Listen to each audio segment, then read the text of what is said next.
get it going. Mm-hmm.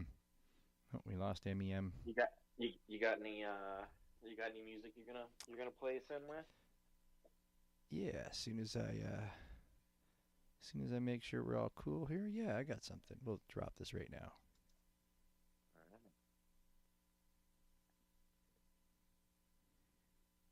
Or maybe I'll lie.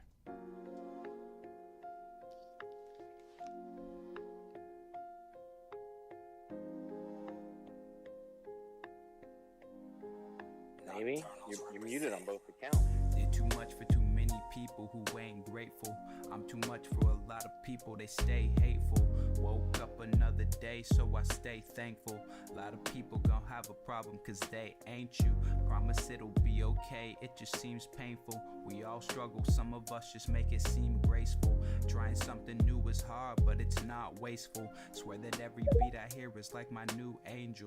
Swear that every song I make is like my new favorite. I've been smoking on this bud and it's just so fragrant. Emptied out my open mind, now it's just so vacant. And I've been working on a scheme so we can all make it. I've been getting out my box to see some new places. I've been in and out the loop like I'm some shoelaces. I've been out here on the move, meeting some new faces. And every single thing I do make this a true statement. I'm the one. Yeah. Look. Said I'm the one. Yeah. Look, hey, look. I've been getting out my box to see some new places. I've been in and out the loop like I'm some shoelaces. I've been out here on the move, meeting some new faces. And every single thing I do make this a true statement. Said I'm the one. Yeah. I'm the one. Said I'm the one.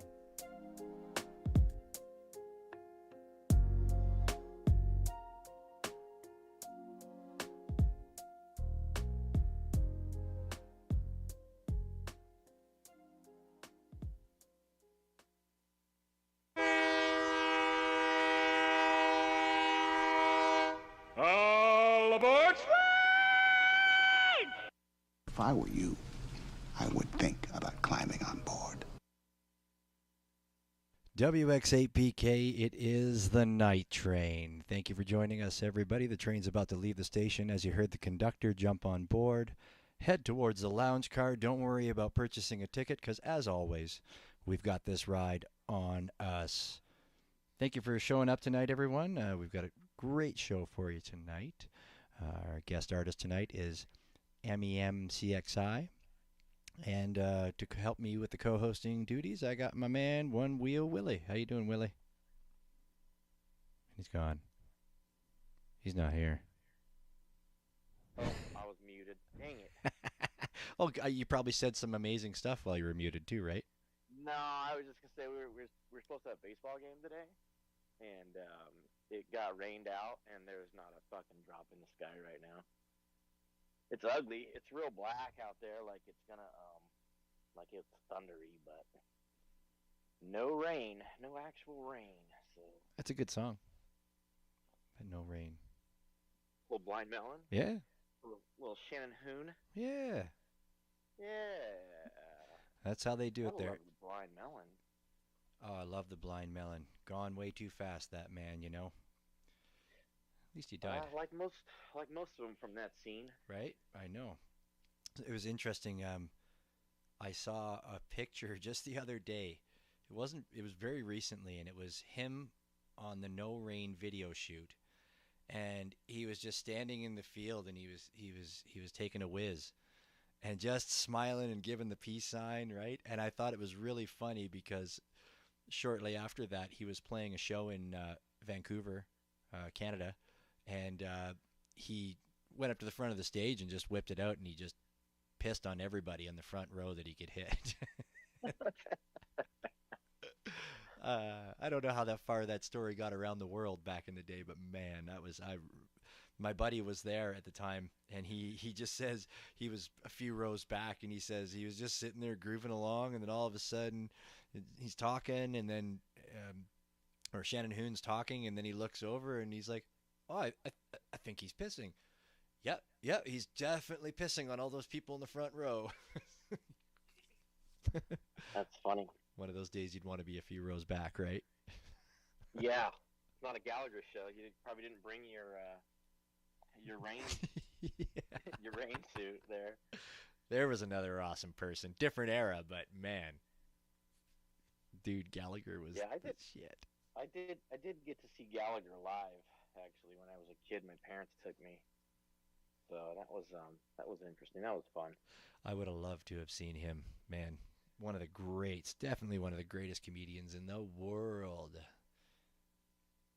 Now we Yeah, have. he was one of those that was really against like the ticket masters and things like that too. Like always, he wanted to make sure people could actually see his show. His fans could actually see his show. So he fought with Ticketmaster and things like that up to the bitter end. Would only play shows where he could basically sell his tickets himself, kind of thing, and not have to pay the 200% fees and whatnot. So Yeah, Ticketmaster has always just been dirty. Elon doesn't own Ticketmaster, does he? Because I don't want to get bucked. no, I think I think if he did, he would fix it. Yeah, maybe, right? I truly believe if Elon did, he would get rid of all that shit and actually figure it out. Yeah, man. He would take it private so that he doesn't have to worry about investor dollars and things like that. You're right. Yeah, you're probably right. You're probably damn right. But they're in court right now, right? Because Ticketmaster is also Live Nation. And StubHub. And StubHub, yeah, like they've created their own scalping, like that. Anyways, I actually live in the province that I live in here, up in the Great White North. My dog's obviously interested in something. We're actually one of the only places where, like, we're one of the only places in Canada where you can legally scalp, which is wacky. But anyways, I don't know. Yeah, well, I mean, what's the difference between a scalp and a resale? Right, exactly. Well, that's the thing. That's why I say, like, Ticketmaster just created their own scalping, so the money's still going everywhere.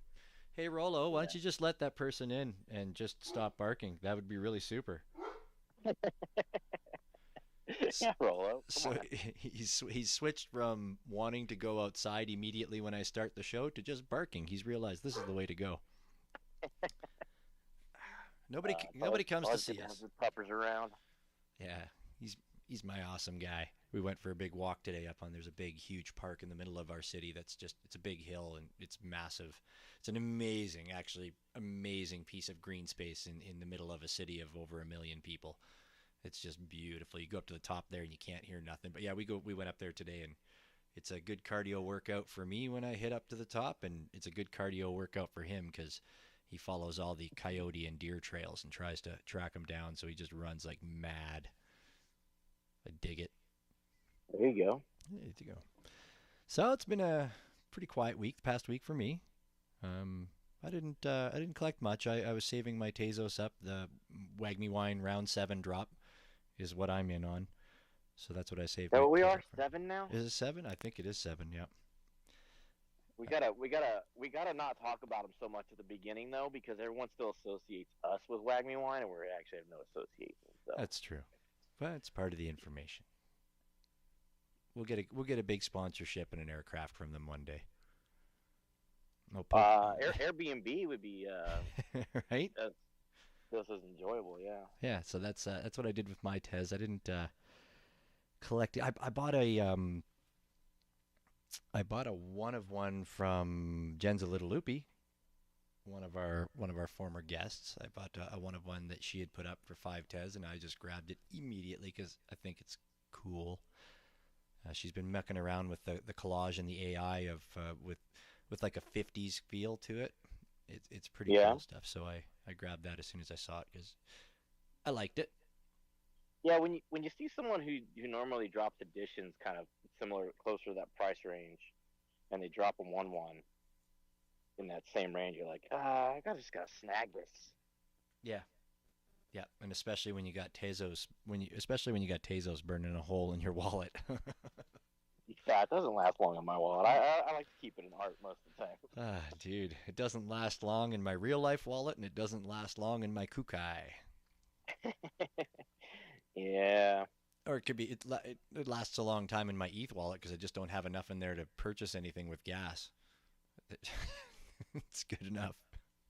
Yeah, I've been hanging out in some ETH discords again lately, and it's it didn't take long for me to go, oh, that's why I left. Oh yeah, That's right. little too snobbish, That's right. little too snobbish for you, or No, just just the same R word here for everything, and a lot of good games, and GGs. It's just the same old dribble. yeah, There's no substance, if you will. no, not the warmth and the love and the warm blanket you No, put your feet up I like. mean that's all there. It's just like like I said, it's just very superficial. It's not very in depth about anything. Sure. It's very Wind Moony, if you will. Yeah, I've kind of just walked away from discords altogether, pretty much. A while ago, I'm just can't handle them, man. And like even the like the threads that I'm in, like with direct messaging and stuff like that. Man, it's a lot to keep up with, like huge to keep up with.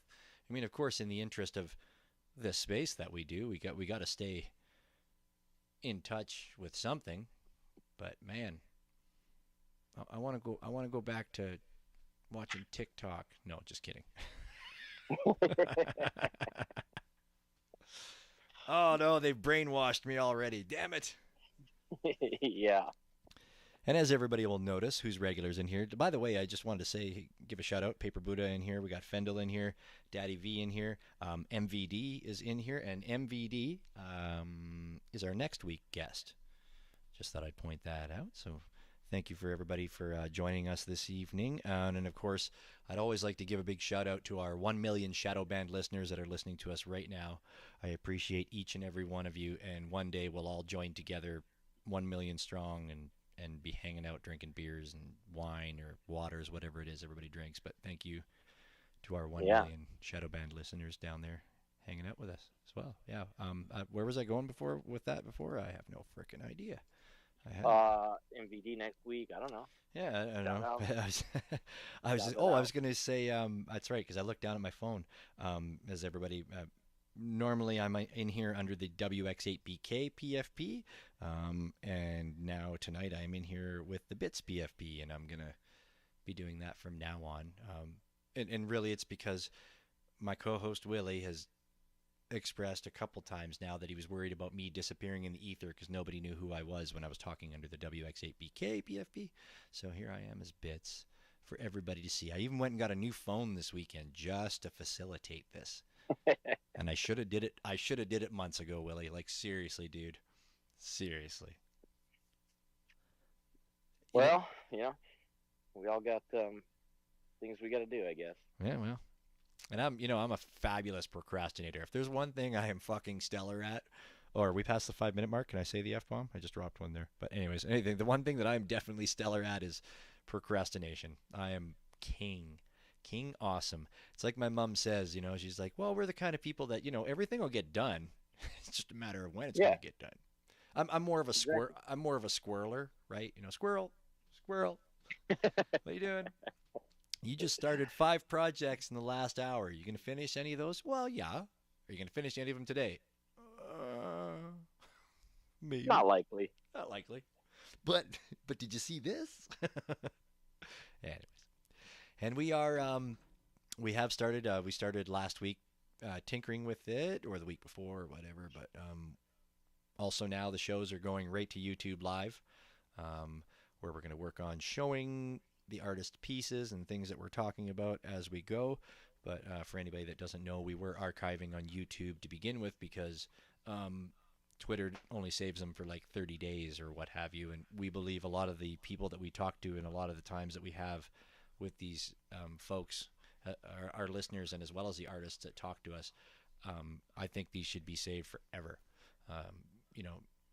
Nobody likes to hear their own voice, but, hearing some of these artist voices and their stories and their art is just, it's worth it to keep it. So some of Well, the and it's on YouTube because we don't make any money at this, so we don't want to pay for like server storage and things like yeah, that on facts, podcasting sites because it all facts. comes out of our pocket, and we'd rather try to, you know, get back to some giveaways and things. Hell yeah, that's gonna all happen. It's gonna happen. It's gonna happen. Giveaways. We're going to be working with Teztown in the future. They're having a spring event, and we're going to be sponsoring it and promoting it along side by side with Teztown. So that's going to be kind of cool. It's the first time we've done anything like that. So I think that's pretty badass. Yeah, that'll be neat. There'll be more information to come as it comes to us, but I just couldn't hold that inside. I was pretty excited about it. Speaking of getting that private airplane, You know, right? That's shows shows recognition at least. Yeah, really feels good, man. Really feels good. I mean, you and I used to talk to each other with nobody listening, and we were happy with it. And the fact that people want to listen, and the fact that other organizations want us to be a part, it just means the world to me. Means the world to me. We're still riding a train and not an airplane, but we'll get there. I've been on some very expensive trains in my life. Yes, they are nothing to slouch about. Yeah. No, I took one train ride once in Europe I've ridden the trains, and they're fabulous as well. But I took one fancy dancy train ride in my life, and I'm not gonna argue with you. They're fantastic. You guys have private train cars are a whole different level than airplanes. I mean, airplanes are fancy and all, but they're a lot easier to deal with logistically, right? But to have a private train car, you kind of have to own the goddamn railroad. Are you saying you own a railroad? Yeah, railroad, dude. You're the B&O or whatever. I'm trying to the reading railroad. I've been on the president of the Union Pacific Railroad Ugh. car, his private car. Dude, that'd be kind of cool. It was very cool. That's badass. All right, well, we're gonna have to save that for the 1-year anniversary show. I'm gonna ask you about that. I want to hear more, which is coming up. We've almost been doing this space for 1 year, which is wild, totally wild. It seems like frickin' yesterday, man. That's coming up May 17th. Going down to flip my paper calendar in this world of our technology. I think it's May 17th. It fell off the wall. But yeah, next week we've got MVD going to be in here chatting with us. I'm really stoked for that because I know there's going to be a little bit of nerd talk in there, technical stuff that we like. So that'll be dope. And then the week after that, we're going to have Hash Brown up with us visiting a new friend of the show that we've met and want to chat with. So we're doing good. I like it. That's it. I don't have much on my notes today. Like I say, last week I just kind of didn't do much. Well, we did it all on Friday. That's right, we did. I guess we could let the folks in on that too.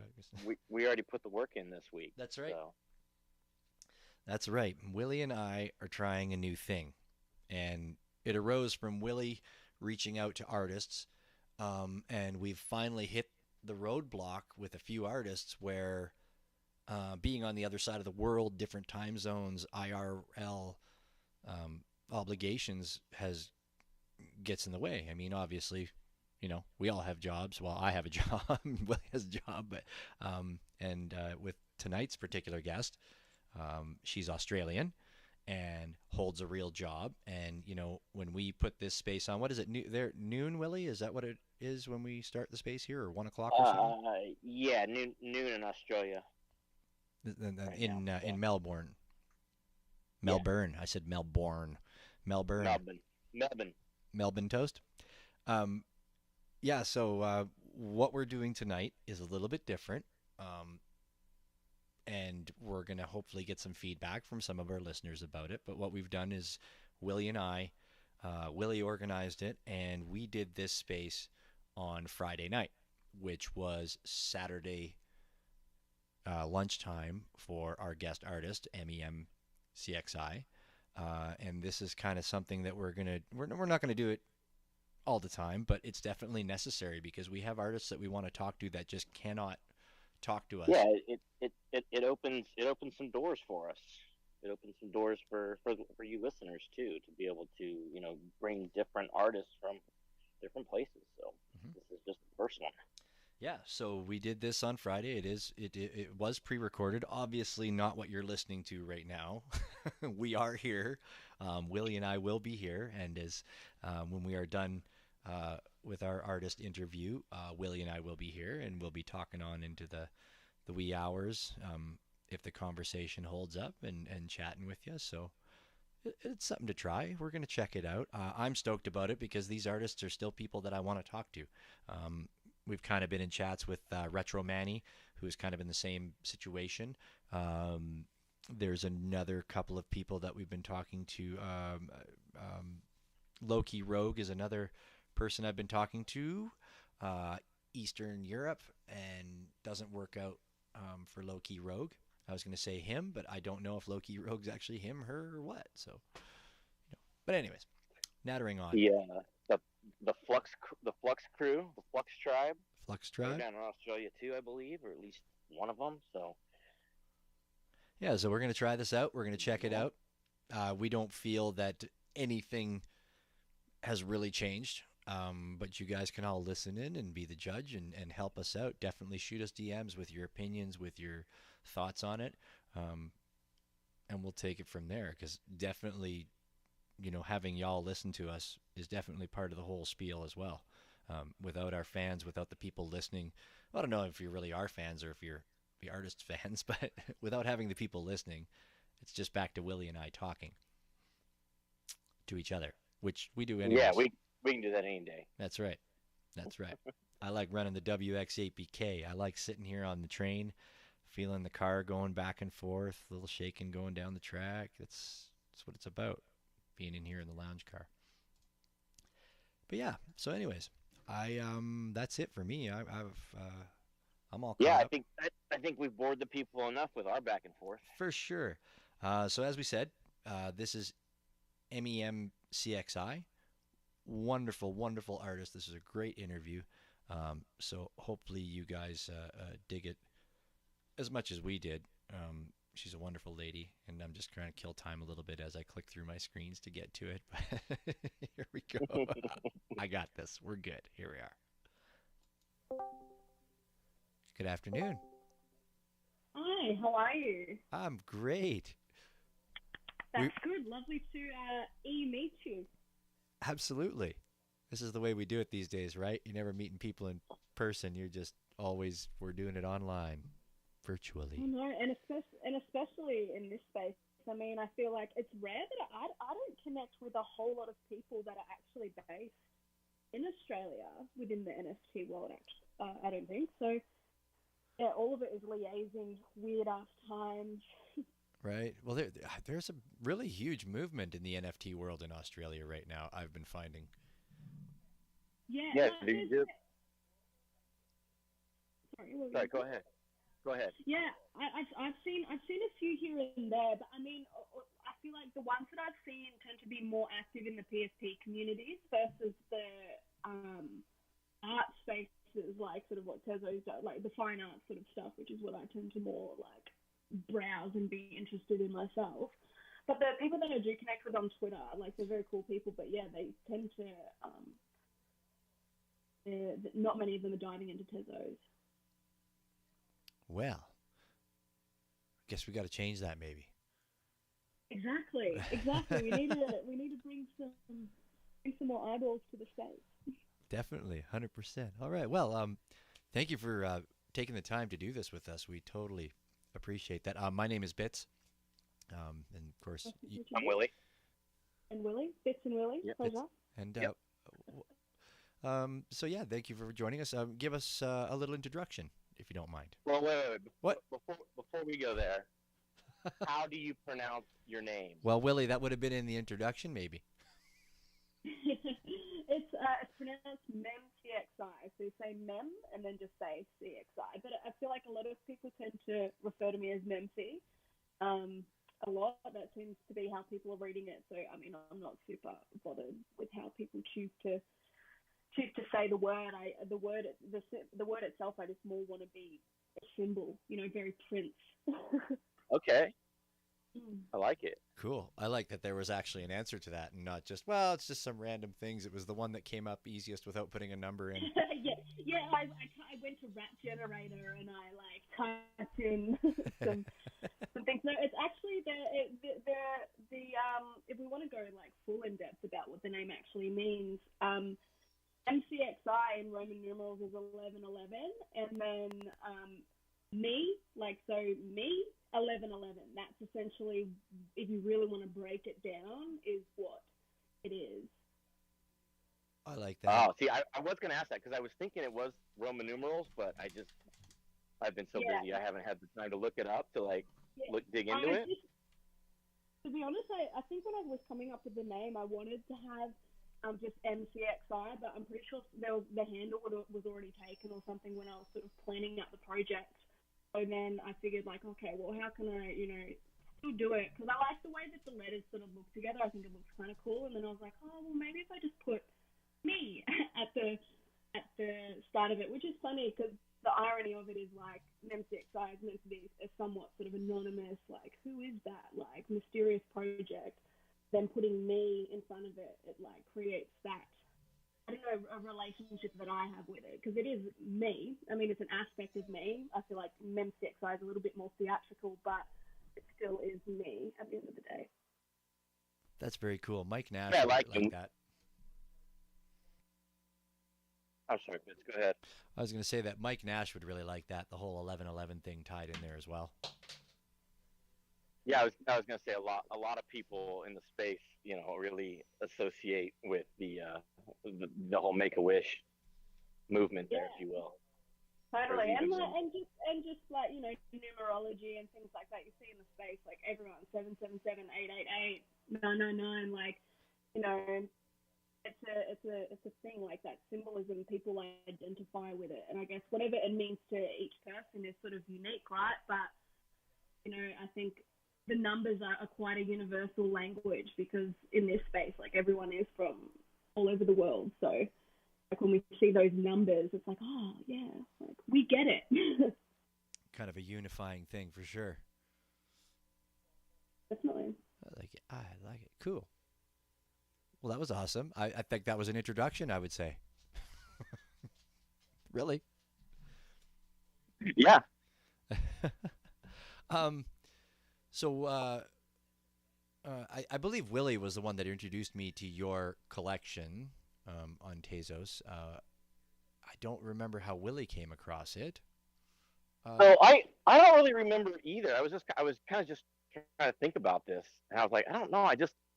I either found some of your stuff in somebody else's collection, or maybe it could have been through the Empress Trash scene, perhaps, maybe during a few months back, we were sharing a bunch of each other's stuff. So I guess that sort of connected a few of us within the space, I feel.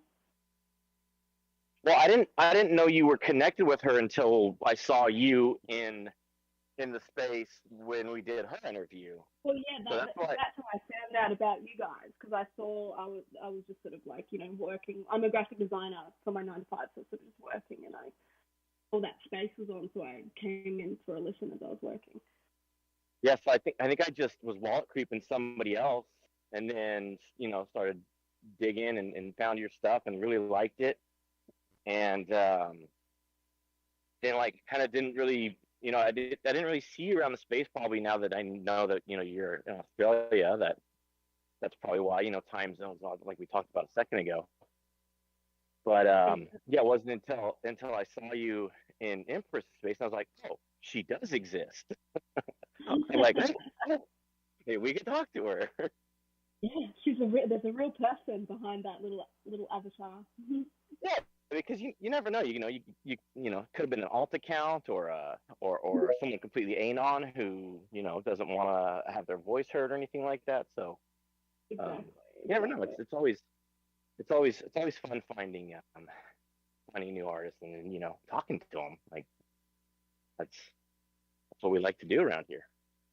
Yeah, agreed. Agreed. Absolutely. It's such an interesting space. So many interesting folks. Yeah, 100%, And definitely. styles.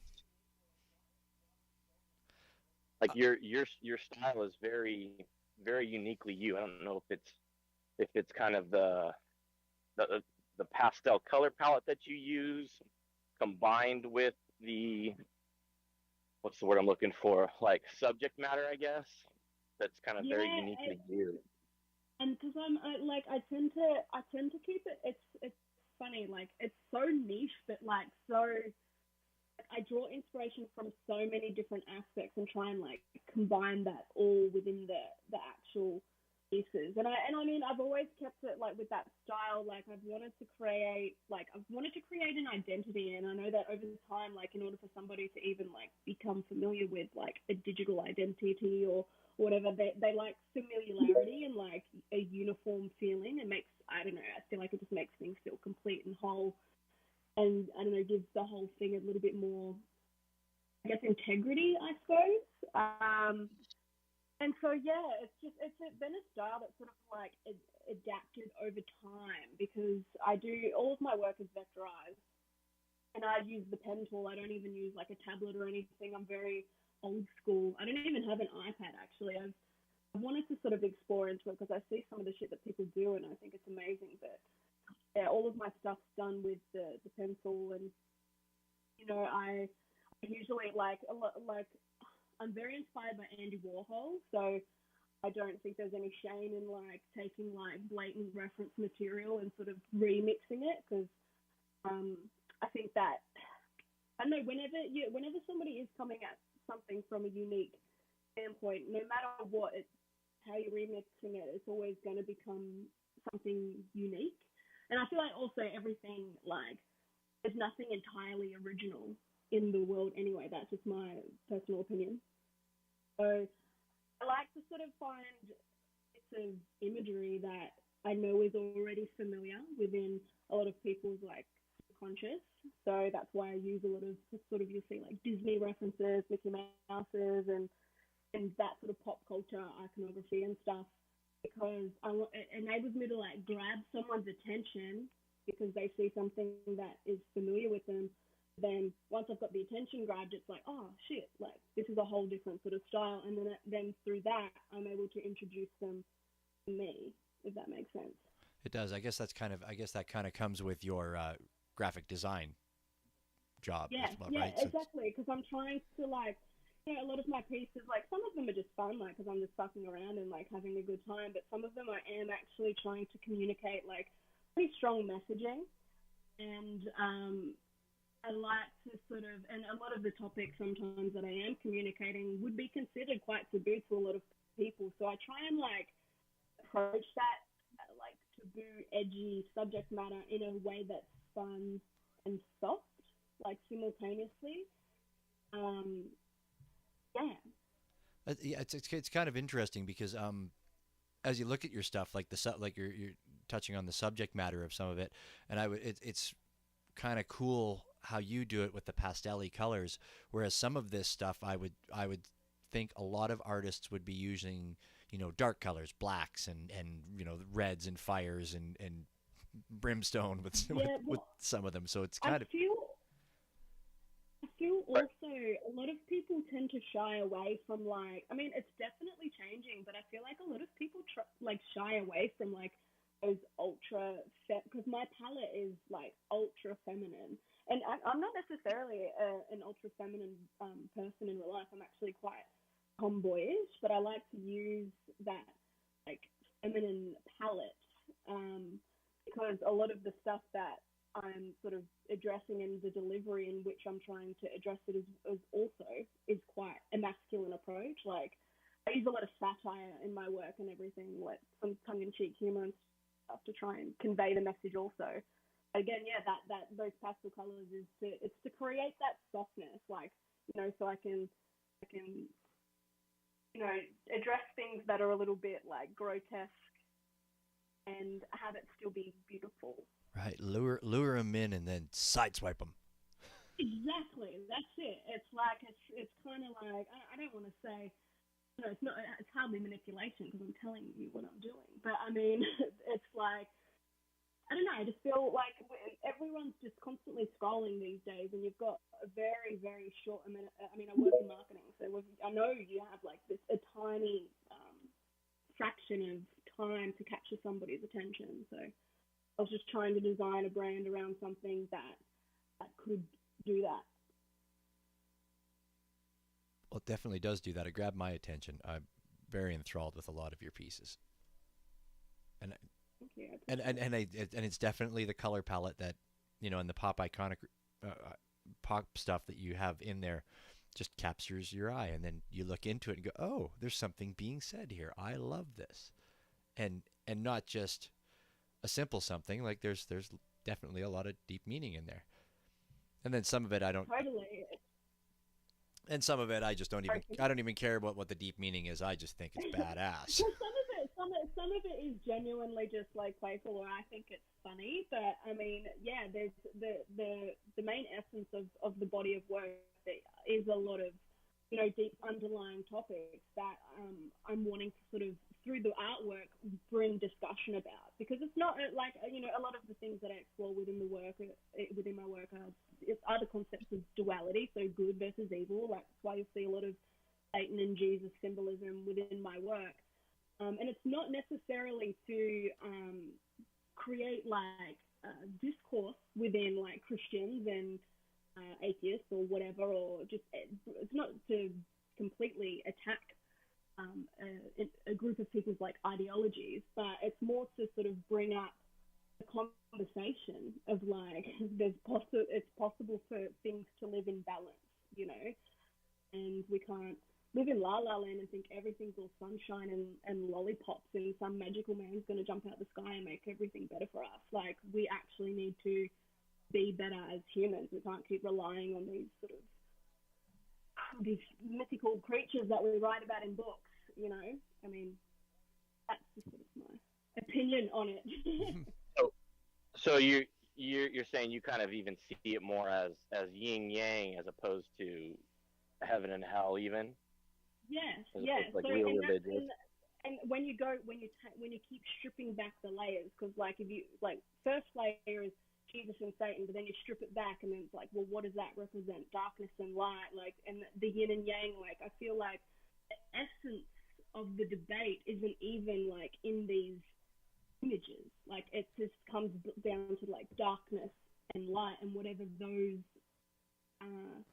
polarities mean to you, right? Which is also, I think, dependent on the individual, because I think we all go through many life experiences within our lives, living in different countries, different cultures, experience different things, that is going to mold and sculpt what darkness and light actually means to us individually. Like, I think that these topics are very complex, and in order to sort of end this like vicious war that tends to keep going on with like people in religion of like, you're going to hell if you don't listen to what we say, like, I just think that it's a very, very dated way of thinking, like this sort of religious ideology that sort of plagued humanity for ages. I think that it's beginning to die out now because it's sort of served its purpose, and we're not thinking as black and white anymore as we become more intelligent as people. I like that way of thinking.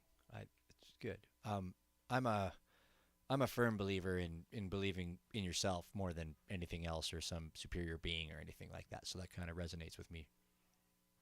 Totally. And I mean, if you actually listen to like what the Bible says as well, like, it's Christ is within all of us. And then so what you're saying, I choose to believe in myself, like that is the essence of what the book is about.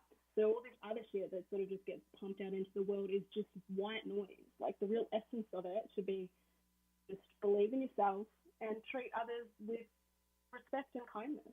Like, it's not that hard, but I mean, the world tends to make it a lot harder than it needs to be, I feel. I think it's because a lot of people nowadays are just quite entitled, is all it boils down to. But 100%, maybe, 100%. yeah. I think that, and and they haven't experienced true suffering. It tends to be the people that haven't experienced like intense suffering that are the ones that are the most entitled, because I feel like when you've experienced some true suffering, you're quite humble. Yeah. Wasn't it like Sweden or Norway that their culture really embraces the suffering, and that's why they're constantly like the happiest country on earth year after year? Isn't it because of their? Yeah, one of them. That sounds like an amazing, that sounds like an amazing adoption. Because it's not Sweden, no, it's Switzerland that's very neutral in the world, right? Not Sweden. Yeah, not Switzerland. It's either Sweden or Norway. I think it's Norway. I think it's the Norwegians, right? And they truly embrace the suffering within their culture. So they're like when these global polls, if you will, kind of go out, it's not based upon wealth or standard of living or things like that. It's just based upon what people in the country perceive as happiness, or I guess perceive is a bad word to use there, but believe in happiness, and because of their embrace of that, they're constantly at the very top of that list. Well, I think that like it's the reality of life. I think you can't enjoy the beautiful, sweet moments without the polarity of the suffering, because it's without that acknowledgement of it that you have the sort of the way of measuring what even is joyful. Unless you've experienced something that is the complete opposite of joy, then when you have those joyful experiences, you're like, oh shit, like I like this. Yeah, very well said. Yeah, that makes absolute total sense. 100%. I mean, you look at, I guess in North America, around the world, I guess the COVID was a really good example of that, where, I mean, in Australia, I mean, you guys were all locked down, like right locked down. Oh man, they shut the shit right down. I'm in Melbourne as well, and that was the place, like in Melbourne, in Australia, that was in lockdown for the longest. Like it just went into, we had curfews and could only leave the house for an hour a day. Yeah, and I mean, in my eyes, granted it was very tough for y'all over there, but it worked really well. And I mean, it kind of was the only way to really do it. It's like, and what do you have there? Prime Minister is the head, right? You have a Prime Minister? Or is it? The Prime Minister is the head of the country, but the state, so the Premier is who runs the state. Right. Our Premier is the one that, because so the particular political parties are different per state as well, depending on who is the Premier. And yeah, I think honestly, like it just, even though it was a really hard experience and can be quite taxing, but there really was no other way around it. Like we just did what we had to do, and now everything's like back to normal. Yeah, honestly. No, I mean it worked. It worked. It was just a good example, and like kind of where I was going to go with that is that, like here in North America, when I think we were very delayed in all that kind of stuff, but then you had people here that were like, well, this is oppression and this is blah blah blah, and it's like then the Ukrainian war started, and I'm in my head I'm going, like you guys I think are throwing around oppression just a little too easily here. Like it's so, oh my god, it's even that's what it was really frustrating to sort of witness, and still witness daily in Australia. Australia is one of the most privileged and like rich countries in terms of like how the government treats us and like the benefits that we are provided from the government. I mean, obviously, I think every people's sort of aim is to not rely on the government in any way. But if you do fall into circumstances where you're unfortunate enough to sort of need help, like we do have like some pretty decent resources. I mean, it's not like amazing resources; they can always improve. But when you compare Australia to sort of countries like even the states in terms of what the welfare and Medicare and stuff that is provided to the citizens, like the way I saw people carrying on during this, you would think that we were living in like a third world country. Yeah. Like you've got the internet, you've got Netflix, you've got Uber Eats, like you can log on and do whatever you like. You just got to stay in the house. Yeah. and that was too much, you know. I just kind of like the way I'm myself. I'm in Canada. Willie's in the United States. So I mean, Canada and Australia, we're very. There's a lot of. Quite similar, right, surely. Sorry. It would be similar, surely. Yeah. Yeah. No. Very, very, very similar to Australia. 100%. I mean, we get a lot of y'all come here to work our ski hills all the time in the winter. Oh, So, yeah. Well, same here. yeah. And but I mean. Yeah, it was kind of the same thing. It's like we're not, when people start slinging around words like that because they were, told something because they were like, look, we're trying to protect you. And I just like the way that your premier was like, look, I don't give a fuck if y'all hate my ass. This is what we're doing, and that's fucking it. And there you go. Where it's funny here in Canada, it was kind of the same thing, but you can't really just be that blunt about it. Where it's like, I'm like, well, we should be. People should be. They should be. I think that is the good thing. That is something that is pretty dope about this country, is that how transparent we can be with each other, even like people that are in positions of like authority as well. Like just the way we communicate, we're so straightforward and to the point. It's like it is what it is. I think like I know that I'm definitely like that anyway, and it can throw some people sort of through a spin sometimes. But I just prefer to communicate directly. And I mean, if you can interpret my directness however you choose. Yeah, take it or leave Yeah, it. so many people are so afraid of offending people these days that they beat around the bush and they don't say what they really want to say, and then Exactly. you end up like repressing feelings and things like that. And it's like, why? Like, just say what you want to say. If they don't like it, then they don't like it. Not everybody has to agree on everything. Exactly. And not everyone's gonna like you. Like everyone has this big fear of being unlikable or disliked, and it's like, well, you got to think of like every great person that's ever existed and how many people have hated a person. Everyone's so scared of being disliked or like stirring the pot just a little bit. And that is sort of, I guess, some of the essence behind a lot of the work that I do. I know some of the things will like have some people side-eyeing me and being like, what the fuck? But that's the intention of it.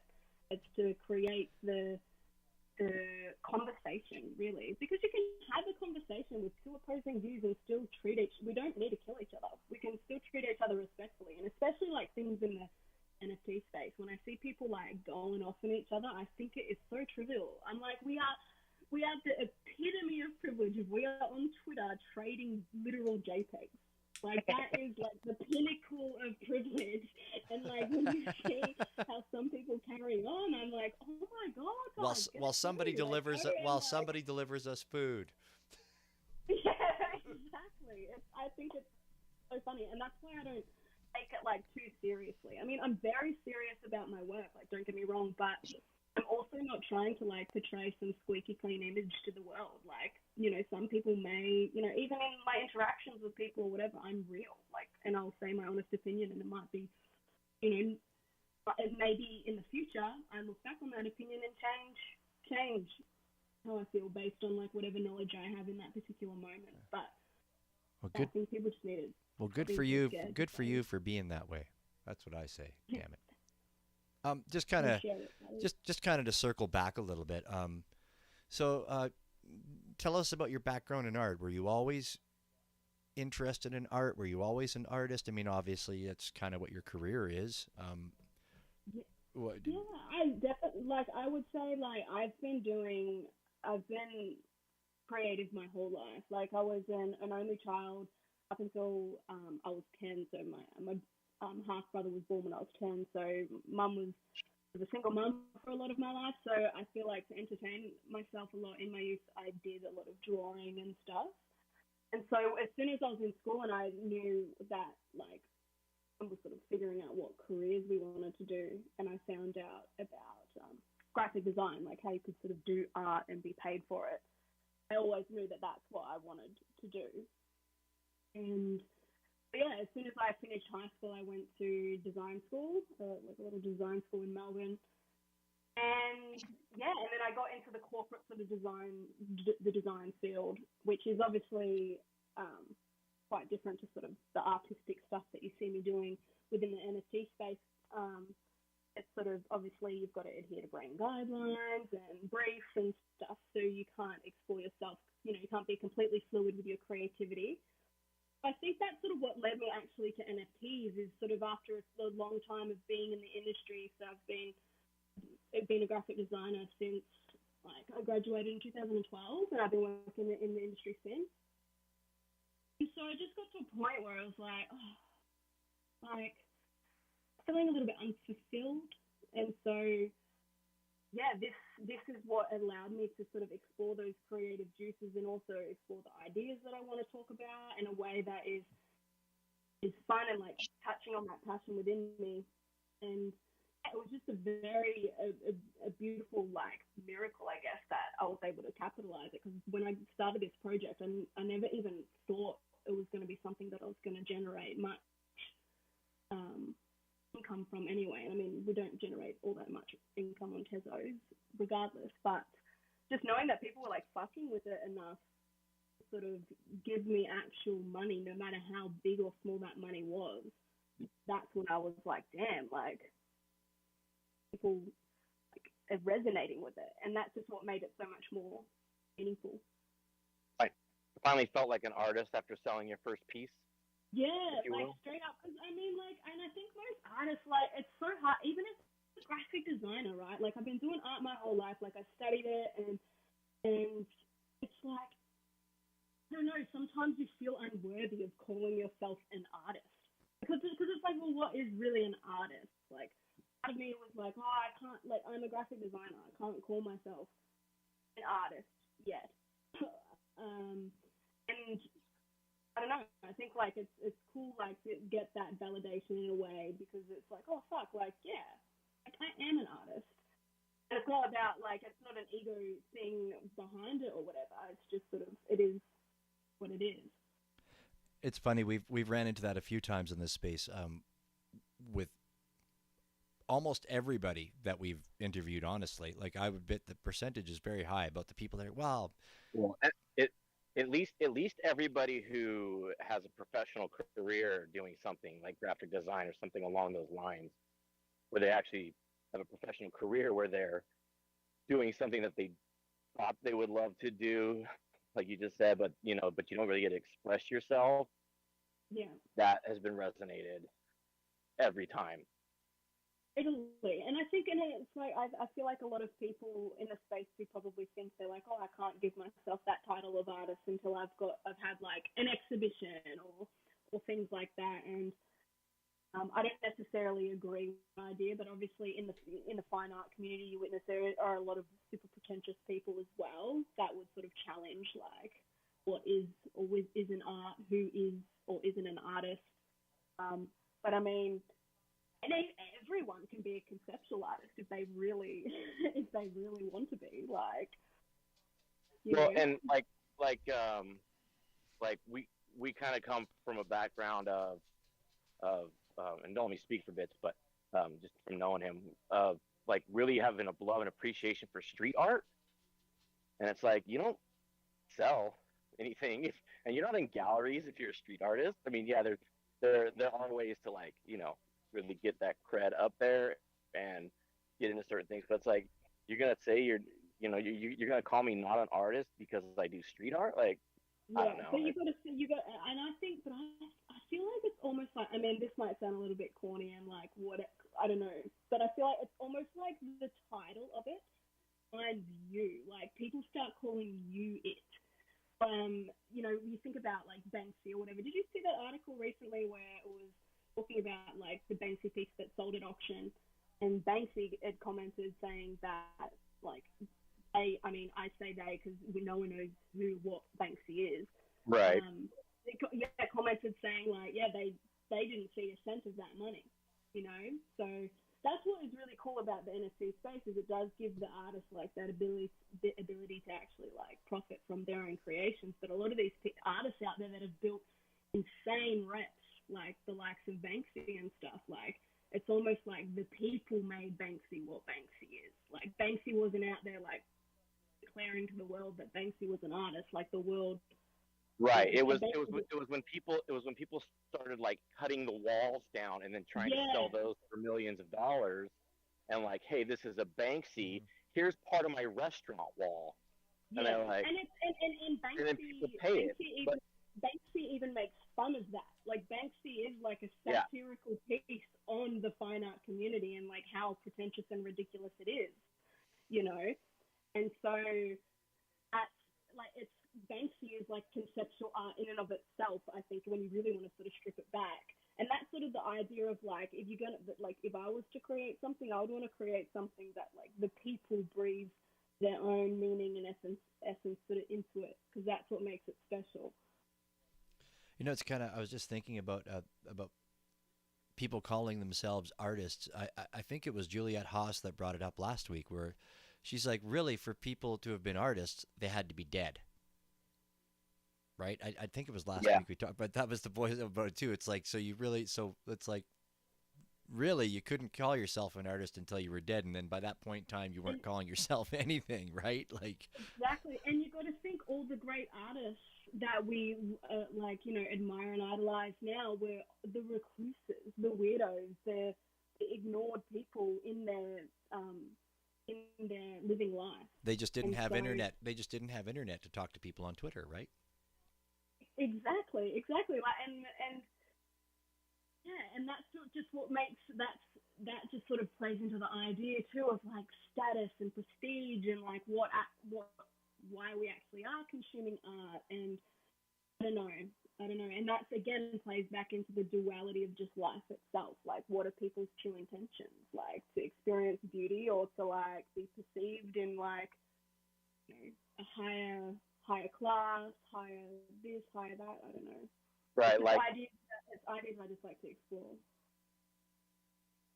right. Like does Dot Pigeon not show his face because he's trying to be anonymous, like a Banksy group, and it's maybe a group of people, or does he not show his face because he's just in it for the money? He doesn't really want you to know that. Yeah, exactly. Like which one is it? But the mystery is what gets people hooked. Like it's either a marketing genius or like, well, either way, it's kind of like marketing genius. That's I mean the idea of Banksy, like I wouldn't be surprised if Banksy was like just some sort of like underground group, like not just one actual person. I mean, we could hypothesize what Banksy is, you know. I mean, everybody does, and we all. And it's true, and it's true. He could. That's very. I don't. I mean, that's not a total doubt in the world that it's not that. And it's funny because it would be an underground group created before it was really easy to create an underground group like that, or maybe easier, I guess. But I mean, trying to coordinate with modern technology is easier, but it would have been easier to stay quieter when they formed. Yeah. If that's the case. I think it's such a wild, like. I still have to believe that because it's so, all of his work is so signature. You know, like we talk about a lot of people, like yours is very much you, right? His work is so signature that even if there's obviously a team because he's done things like build massive theme parks, right? But I still think there's the one guy with the ideas. Yeah, the guy that came up with that conceptual, like, the brainchild of it, and then chose to, you know, it was probably one guy that started doing it initially, but then obviously the people that surrounded this, I mean, guy, whatever, do we know, right? And then people surrounding this person, like, fucking with, like, the vision of it, you know? It's just, like, the vision of it. Because at the end of it, it's just to leave something behind. I think that's what we're all striving to do, is to just leave something behind. Like, my biggest thing is I just wanted to create something of meaning, something that's raw and vulnerable in, like, both aspects, in a way that can be perceived as, like, beautiful, and also raw and vulnerable in a way that can be perceived as, like, cringy and ugly and grotesque. Like, I just think that, you know, a lot of people just shy away from expressing emotion in general because they don't want to be uncool or this or that. And, you know, that's the whole idea of MCX science, to explore that, so then people can, like, see it and maybe feel, you know, like they can be themselves a little bit more, knowing that someone else out there doesn't give a fuck. Yeah, exactly. So you were saying earlier, like your stuff is pen on paper, basically, right? Pencil and paper. No, it's vector.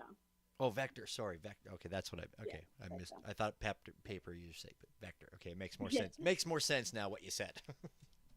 Yeah. Cool. Well, yeah, I heard you say vector. Then you said you don't have an iPad or anything. So I'm like, No, so you're just yeah. using just It's like a Mac mostly, or yeah, a I PC use or a something? Mac. Yeah, it's a Mac, and I do most of the. There's some of new projects that I have on E. I use a lot of Photoshop in there because I'm sort of exploring other styles, like experimenting around. But so this signature style is all Illustrator-based work. So I Cool. usually sort of find a lot of this sort of stuff, I'll see a strong reference material, and then I'll sort of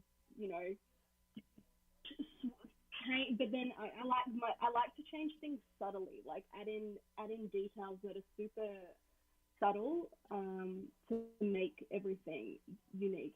If that makes sense. Like I don't know, like for example, it's like the scream mask. It's I always wrestle with this sort of battle within myself, which is funny because it's like that's the whole premise of the project, which is like good or bad morality or whatever. And I always wrestle with. This is why I struggle with calling myself an artist sometimes, because I'm like, dude, like that scream mask, like that Ghostface Killer mask. It's like just everyone's doing that, like there's so many people that have like created that thing. It's not really showcasing any like real artistic skill when you think about it. Like if I'm to be like super honest, like if you've had any sort of form of like painting and art, like to do like a ghost face mask is nothing. So sometimes I'm like, oh god, is it like too easy? But then the way that I sort of talk myself out of that is I'm like, but it's conceptual, Cody. Like if you're doing something conceptual, and yeah, so that's sort of back to that when we were talking before about like calling yourself an artist or whatnot, and that's where sometimes I'm like, oh god, am I just a graphic designer? I think it's great that you question yourself in that, like is it too easy? And going back, Yeah. not that you question yourself as you're an artist. I think you're an artist, therefore you're an artist. But as you question yourself in like, is it too easy, or is it conceptual, or like is this or that? Because I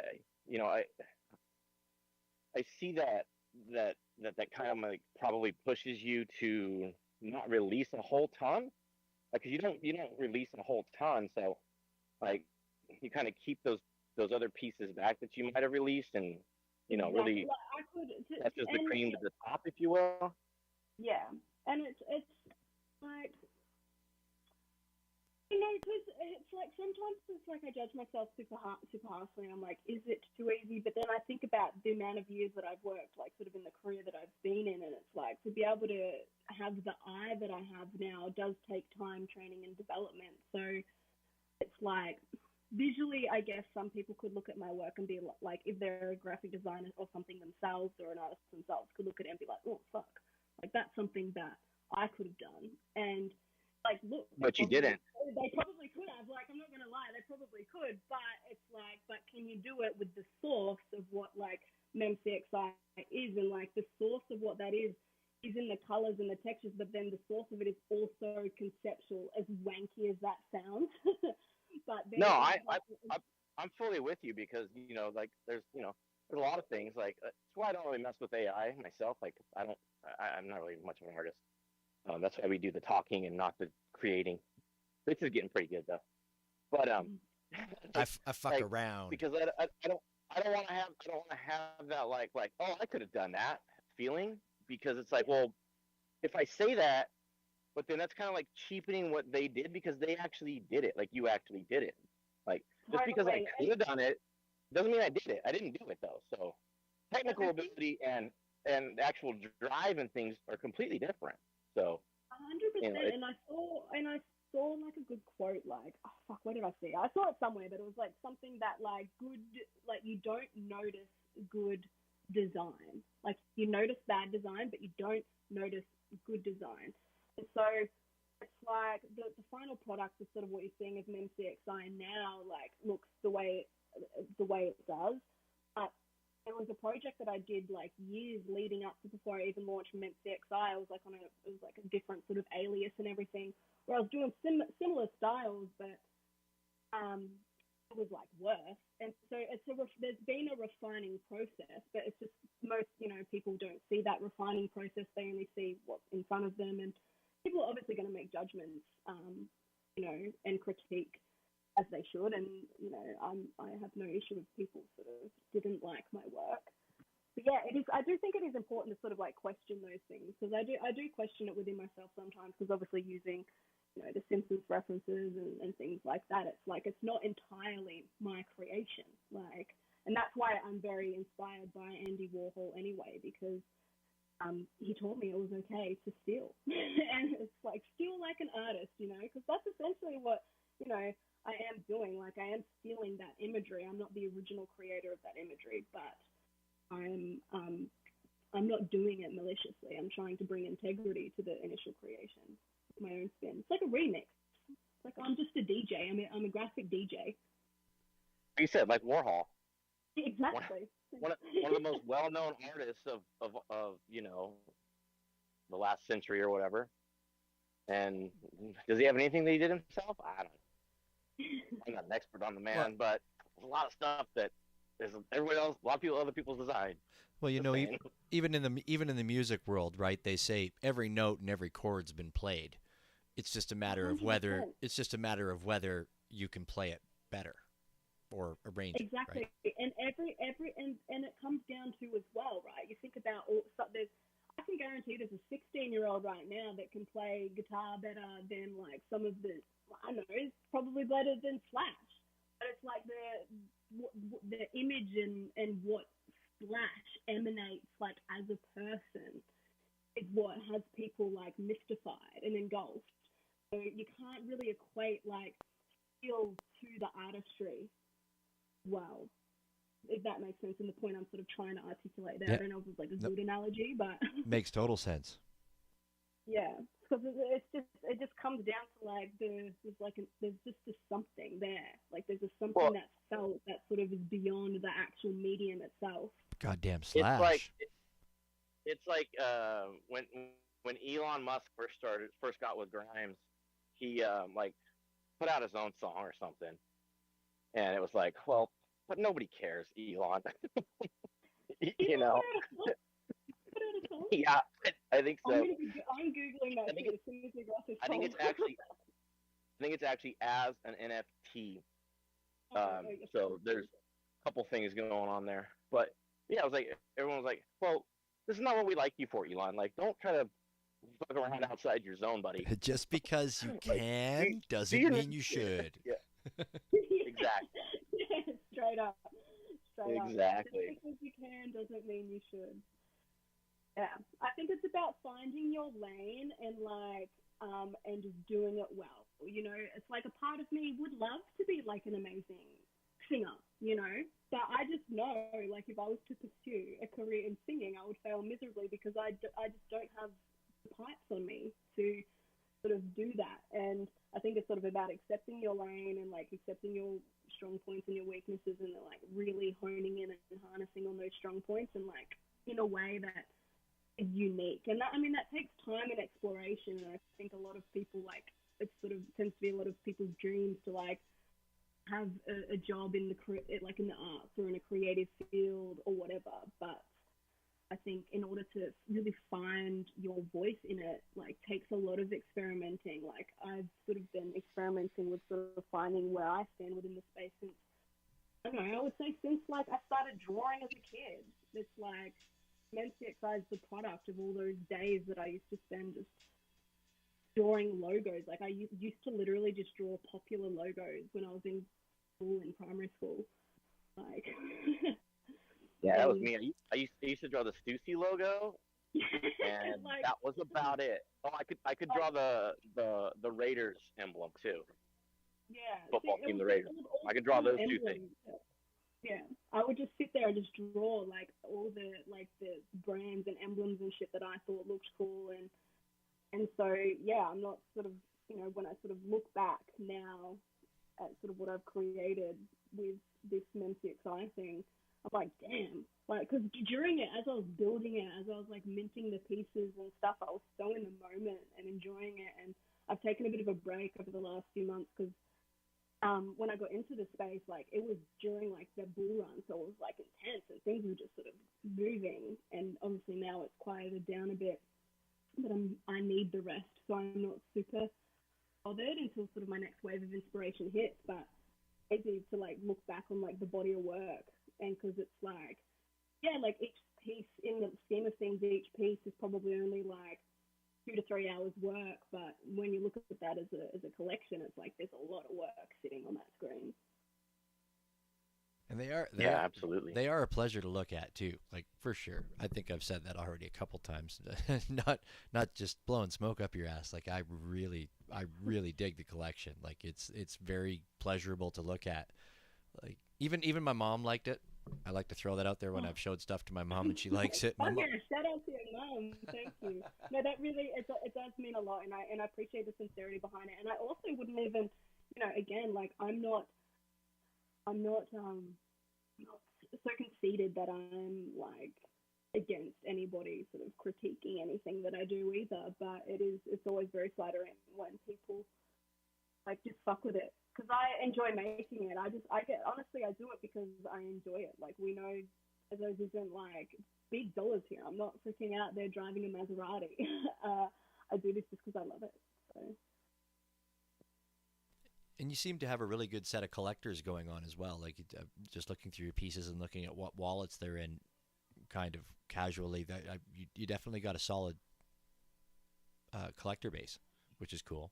Yeah, I've built up a really good relationship with some reputable people in the space, like the guys that are over at Daneport, so Agrippa and Generation and things. They've always been super kind to me, and I've had talks with them, and like Empress, Max Capacity and stuff have always been so welcoming to me as well, which is sort of, big guns in the space. Like in comparison to me, like I haven't even cracked 1,000 followers. I'm not sort of, I don't care for that. Like I'm not sort of focused on that. I just want my growth to be organic, so I don't do a lot of hashtagging and whatever.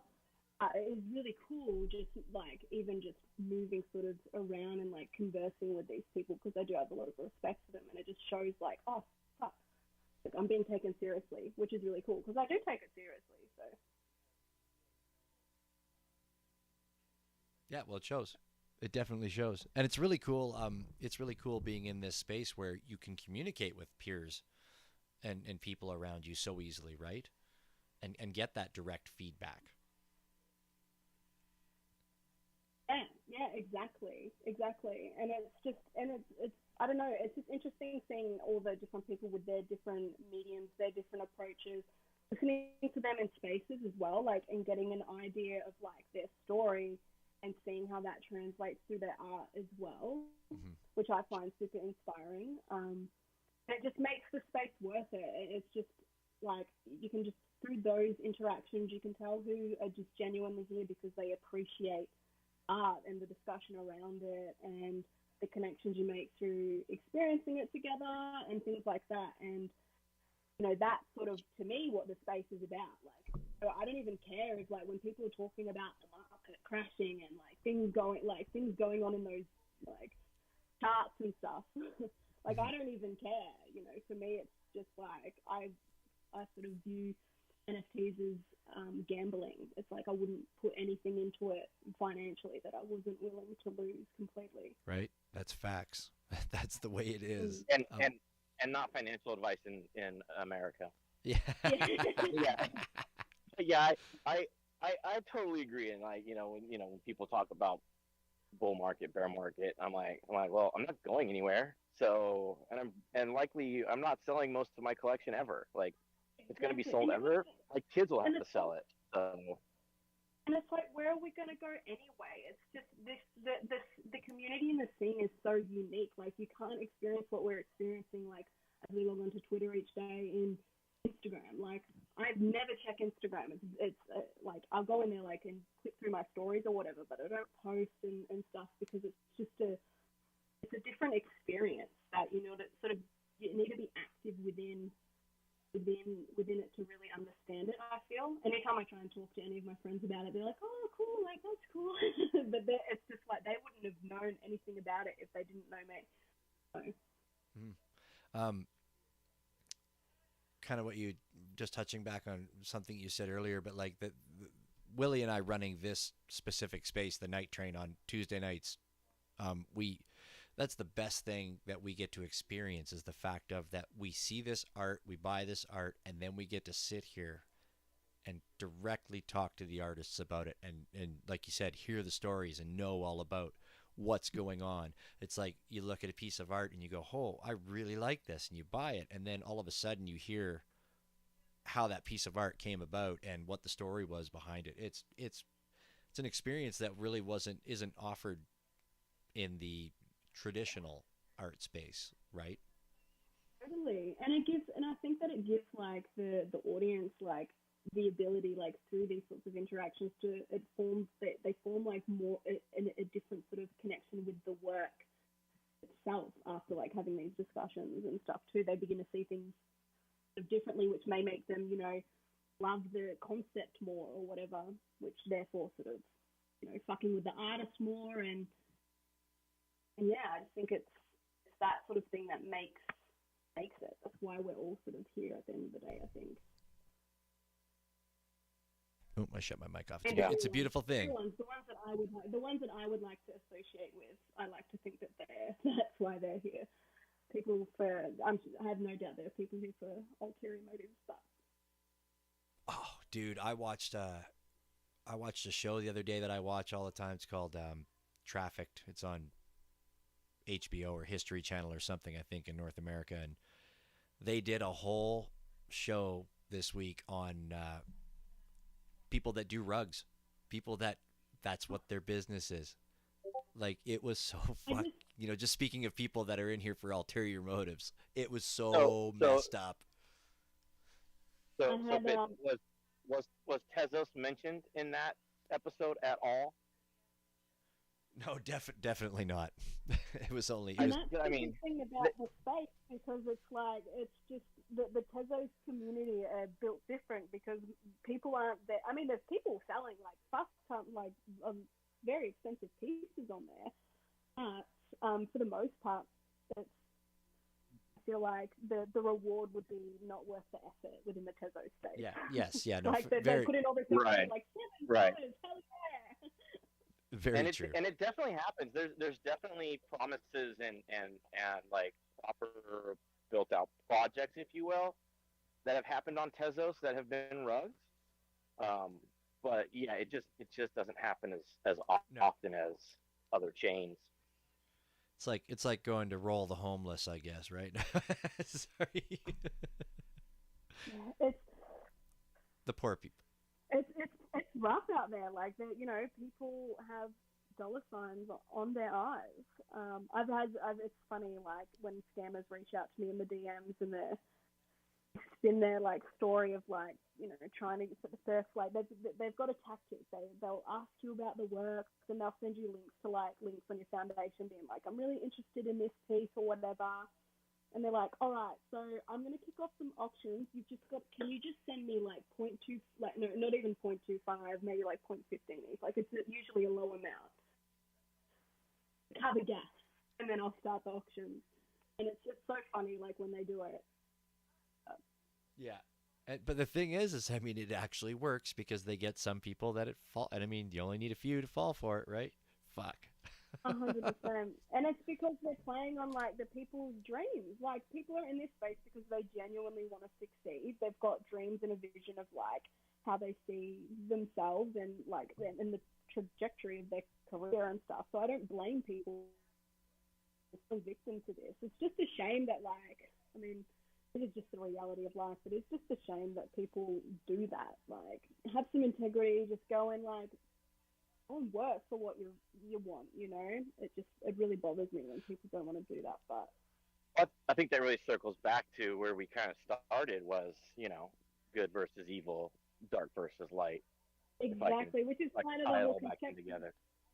Yeah, exactly. It's almost like it's a commentary, a modern commentary on sort of how we just move as collective. Like, there's so many snaky people out there, but it's like, honestly, like, I see Earth as just like one big Grand Theft Auto video game. It's like you can choose to be the evil character, or I mean, in Grand Theft Auto, most tend to be evil. Maybe that's a bad example, but it's like it's like you pick your own adventure, and some people pick that evil way, and some people pick way of integrity. I think the way of integrity actually is more rewarding in the end. The people that operate like insincerely, it's very short-lived victories. You know, they're always waiting for this, like an addict, like waiting for their next fix. Never anything that's not foundational stability. Now, are we calling flippers that too? You know, I'm just wondering where we're at with that, because I tend to go back and forth sometimes when I need to flip a piece for a little extra, but. Hey. For the most part, I only buy it if I'm not going to sell it, usually.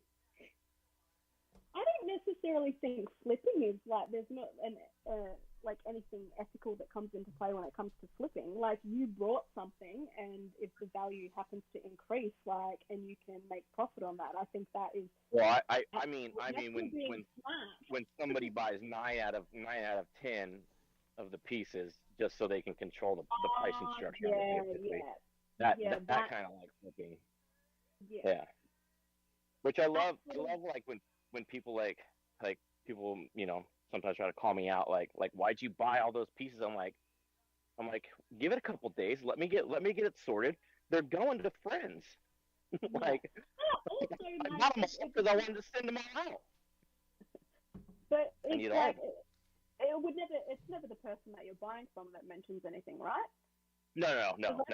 Yeah, because for me, it's like if I've got editions and someone decides I want to buy 3 of those, I'm like, okay, have all 3. Like, you know, it's never like, as an artist, like, I couldn't care how many people buy, but it's more the people that are wanting the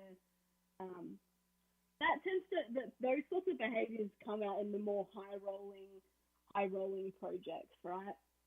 And the more exclusive ones where you like it's harder to get a piece or something like that. Yeah, absolutely. Yeah, I really wanted a Cellmates when that was sort of dropping. Even as soon as I saw how much the crime reports were, I was like, I cannot justify that. Like, for me, my philosophy within NFT space is like, I'll always invest like what I make in crypto. Like, I don't like to put a shitload of like the money that I sort of work for into it. If I wanted to get like a crime report, I need to drop like 3/4 of a paycheck for that. I'm not familiar with these pieces. Have you not heard of Cellmates? They're really cool. So if you look on Twitter, it's like cell_mates, like CEL_mates. It's just really cool art. The artist is called Macbeth, and I'm just really into that style. And they dropped a PSP collection, and it's a really cool collection. Like, I think so. But. Okay. I'll look it up later. I don't like to, you know, we try not to talk too much about other artists. We want to talk to you, right? I wrote it down. I got it. Yeah, I did. Yeah. So what is it on your webpage? You got the radio thing and the Heavenly Hell piece. Oh yes, yeah. I made like a track. Like this is purely. I have no formal training in anything musical, so I'm not out here trying to proclaim I'm anything when it comes to that. So it's more the track that I created was more just for fun. I felt like it gave a mood to the collection as well. When people like come onto my website and sort of look through the work and everything, I would liken Heavenly Hell at the moment as the theme song. I would say the theme song.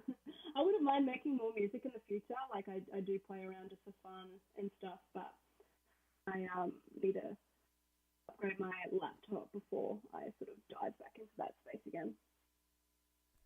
It's pretty cool. I was wondering what it was, and it was you. I was going to ask that, but you answered my question. It was you that made that track. Yeah, all of it. It was, and it was like everything in that I did. So the guitar in it, there's like a guitar solo at the end. That's me. And yeah, the rest is just sort of created in what program did I use? I used Logic X Pro. Cool. Wait, the guitar is you? Yeah. Excellent.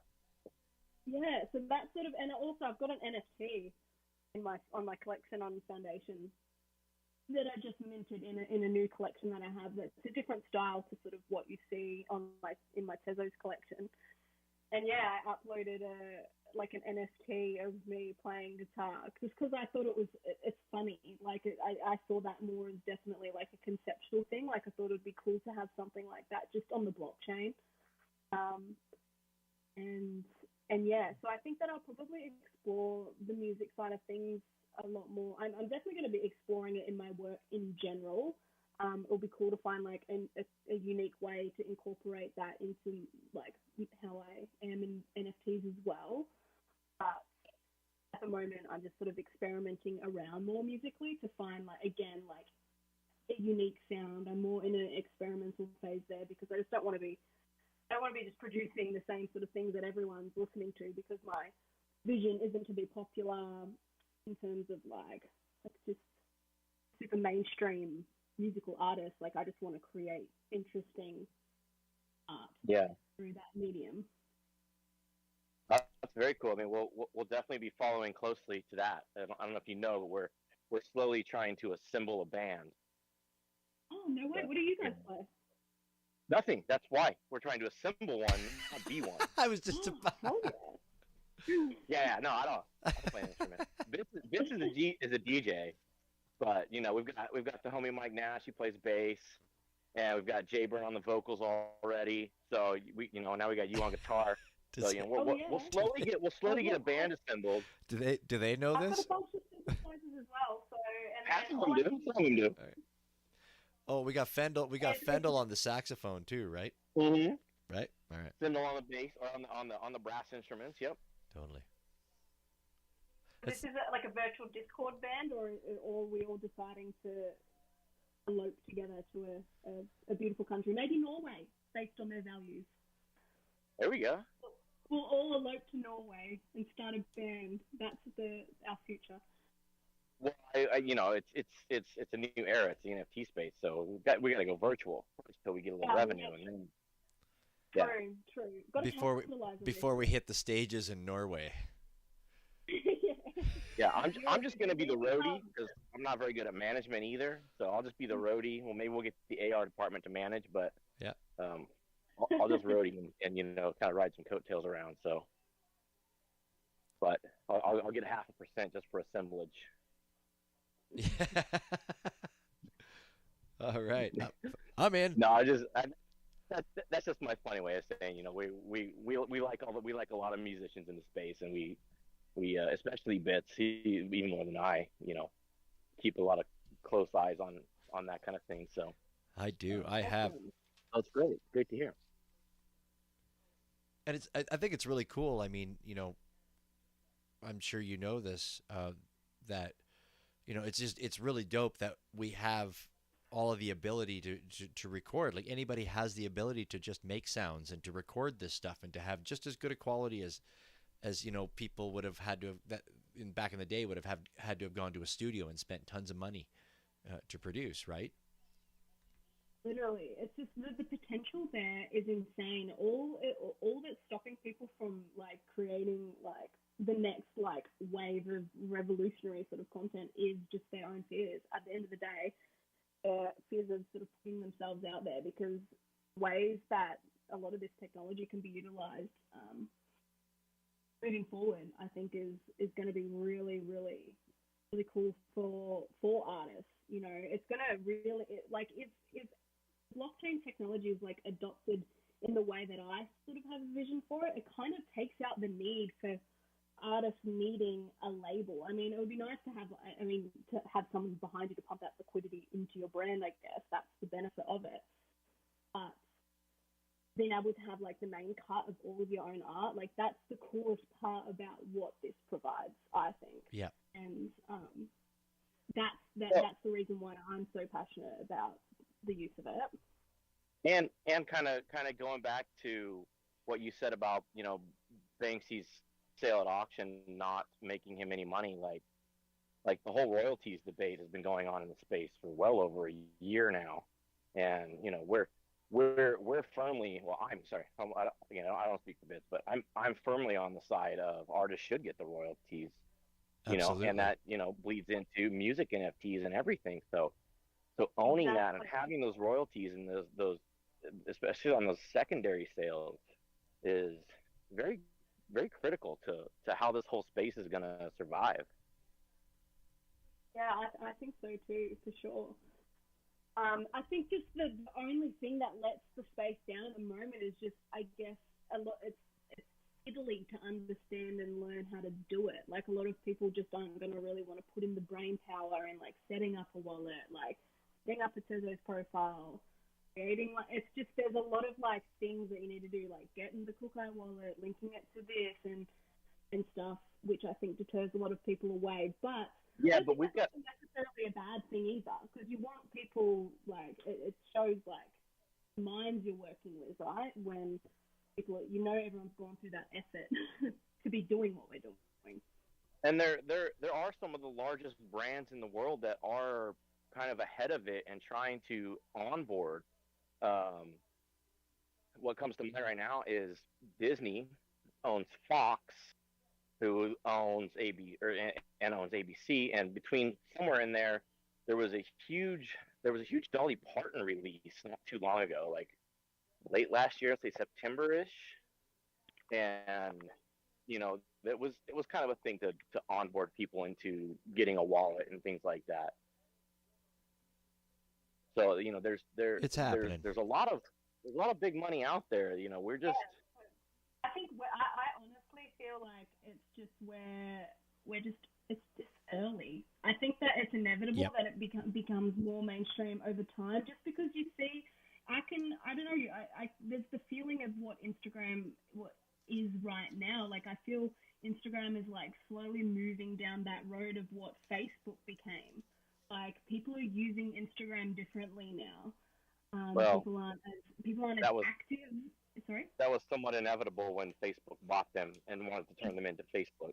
So exactly. So it's like I don't know. I just feel like that sort of that Web 2 way of sort of using the internet is beginning to sort of lose its lackluster with people, and so they're going to start looking for alternatives and and that's what I feel will lead more people sort of into this environment. I just think it's like, if I'm going to be on a screen and like on the internet, I would rather be using my time in a way that's going to be beneficial and profitable to my life. And so it's like, at least I know when I'm on the internet, I'm doing something that's adding value, like potential value that I can see in a tangible sense. Where it's like the old sort of way for me. It's just, losing its charm. To say that we're all early in this space, I think, is like a huge. Every time I hear it or use that phrase or hear anybody else use it, it's the biggest understatement in the world right now. We are so deeply early, and I think the cool thing that's going to happen is that as mainstream people and the rest of the world catches up and gets wallets and gets into this whole thing that we've been mucking around with for the last couple of years, or what seems like an eternity, like, it's going to be cool because it'll be like a little bit of a resurgence will happen, right? I mean, it'll be like the next gold rush will happen, and all of a sudden, like, Tezos artists who are now consulting for other artists and companies and curating virtual galleries and stuff like that, all of a sudden their pieces will be selling again. They'll be like, shit, why is this happening? Oh, regular people have wallets now and they discovered my art.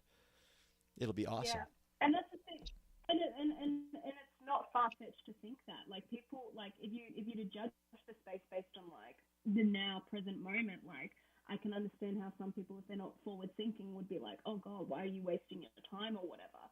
But people thought the internet was going to be like another thing in the 90s, you know, and it's this technology advances at such a fast rate. So to sort of count out where this is going to be within the next like 5 years even, I don't even think we can like fully grasp. I feel like it's definitely not going away. I'm interested to see how it evolves within the next 5 years, but it's inevitable that another bull run hits that's going to bring more eyes back into the space. Like in the time that I've been here, I've like seen threads and like looked at just people that have sort of like monitored the trends of crypto, like the rises and falls that tend to happen throughout. And yeah, I just think it's inevitable that another upswing does happen. Like it may not be for another couple of years, but when it does, it's going to be the people that like were fading it now are going to wish that they were here in that time. Well, I mean, we also kind of have a somewhat global economic crisis going on right now with banks failing all over the world. But you know, if you compare crypto to that, and if you can separate, I mean, sometimes you can't separate it out because sometimes it's the money, the use of crypto, the money and comes the from sale somewhere. of unaccounted for funds, you know, that is kind of capsizing these banks. But if you can separate that out, and when you can separate out, then when you see the numbers, crypto is in general is stronger than most other global economies. Like it's there. It's not going anywhere, like you said. So again, not financial advice, but yeah, I mean, it's inevitable. The money will flow.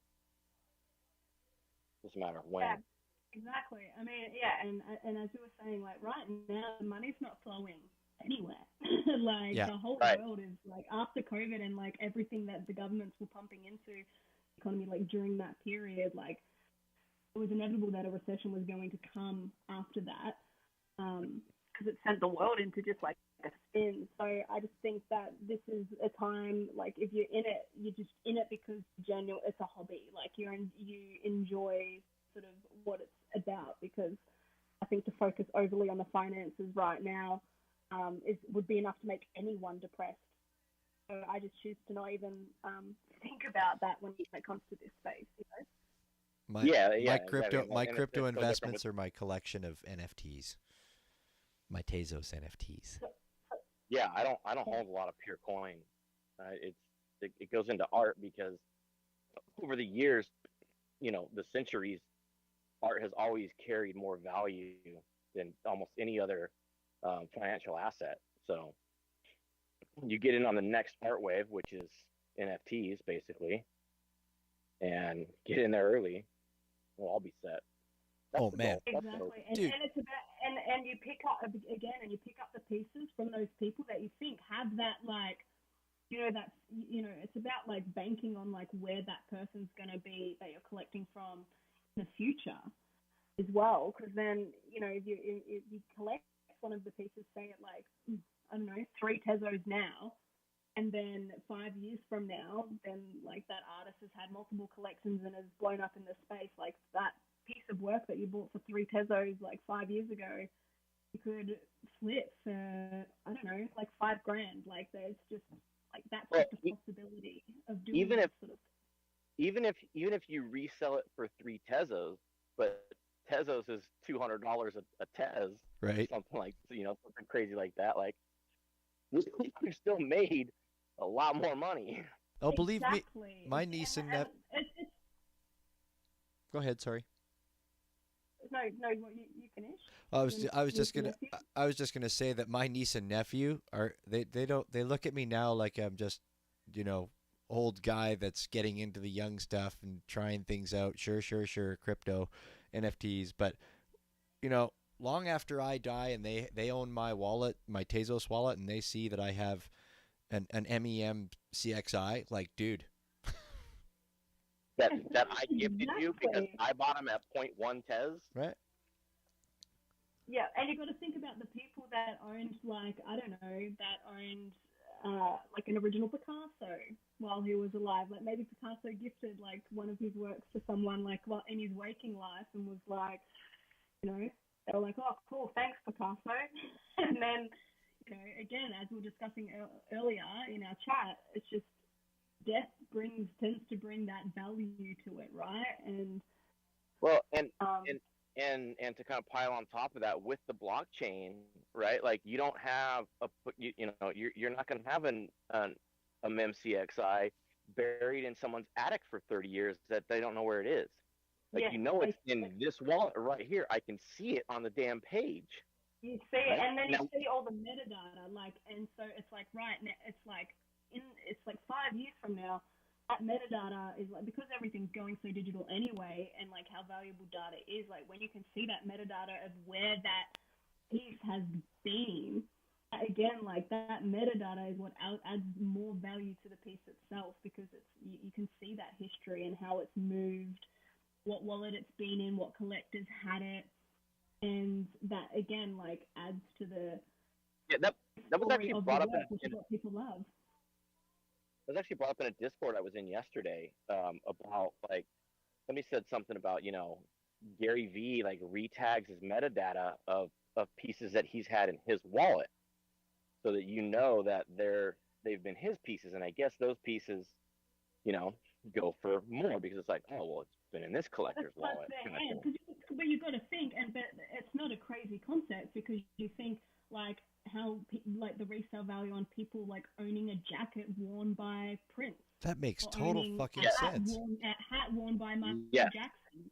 Like it's the same concept, but just in the digital metadata. And it sounds to some people that aren't up with the times yet, it sounds ridiculous. But when you're working like all you need to do is be working in a career where on a computer every day, and you can see the value of like the digital landscape.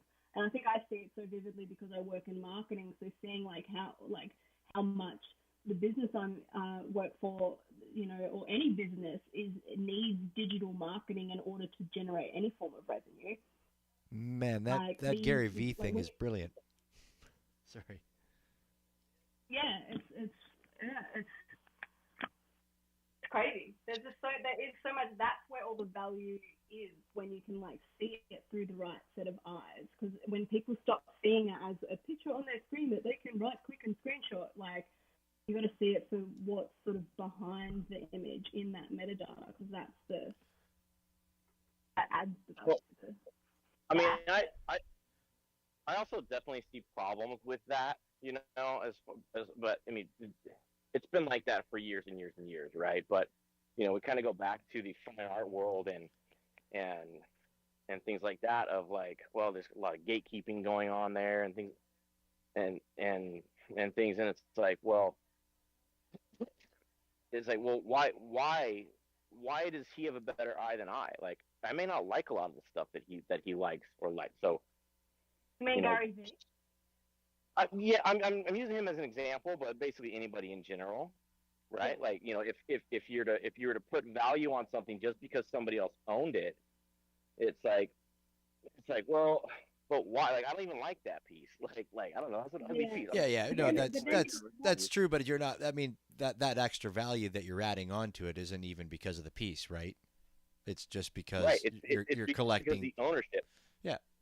But then it's not. You know, it's kind of a little bit different. You know, it's a great analogy, the Prince or Michael Jackson. It's a great analogy, but it's also a little bit different. It's like, well, they actually did something that brought something to that.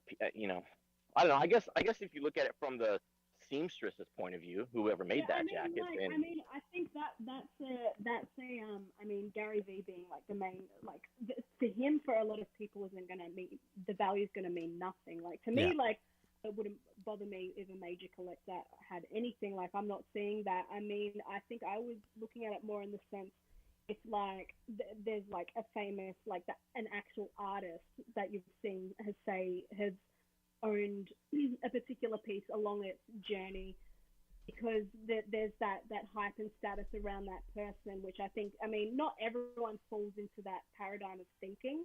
There's a lot of people that do, in the sense of like, oh, like something is cool because it's touch the hands of this influential person of like prestige and status. I think like just like thinking like that in general isn't necessarily how I approach things, but I just know a lot of people do. Yeah, no, I'm with you. That's kind of what I'm saying too. Is like I don't get it, even though I know it. I know what's out there. I know what happens. Yeah, and like I agree. For me, it's just like okay, like, well, like I don't play too much into just like that hype around like the concept of celebrity and stuff. Anyway, I just don't think that we should necessarily be overly pedestaling anybody, because it's just. I just think it's sort of unnecessary. But yeah, there is a lot of people that do that, and marketing agencies use that mentality to their advantage a lot. I mean, they have been for centuries, right? Yeah. I mean, you go back to the earliest days of marketing, and I guess decades would be a better word, not centuries. Yeah, you go back to the earliest days of marketing, and you've got celebrities smoking Camel cigarettes and Marlboros and exactly. Things like that. It's that of like I think you're playing on the vulnerabilities of people that think they can't obtain the things that these people have. I think that's sort of what it comes down to at the end of the day, because like the reason why people pedestal celebrities is they think that they're living these. I mean, it's hard. Like it's a very complex sort of thing to navigate because it's when you look at the likes of someone like I don't know, like a billionaire. Say that it's achievable for everyone is ignorant. I do feel like some people get so sucked into that world because they feel like that person is just like living something so much more extravagantly better than they are. Yes. Yeah, which isn't necessarily the case. It's like it's especially celebrity culture. Like it is. It's like performative. Everything that's put on the internet is performative. It's a business. It's a machine. It's the selling of the lifestyle, right? Yeah. Yeah, which is how influencer culture became so huge. Thankfully, I think it's starting to die. And that's when I was referencing earlier about Instagram. That's sort of what I'm talking about. That influencer culture vibe. Like I genuinely feel like. I mean, I just feel like that's sort of dying down. Like people. The real who wants to put in all this energy for some hand soap?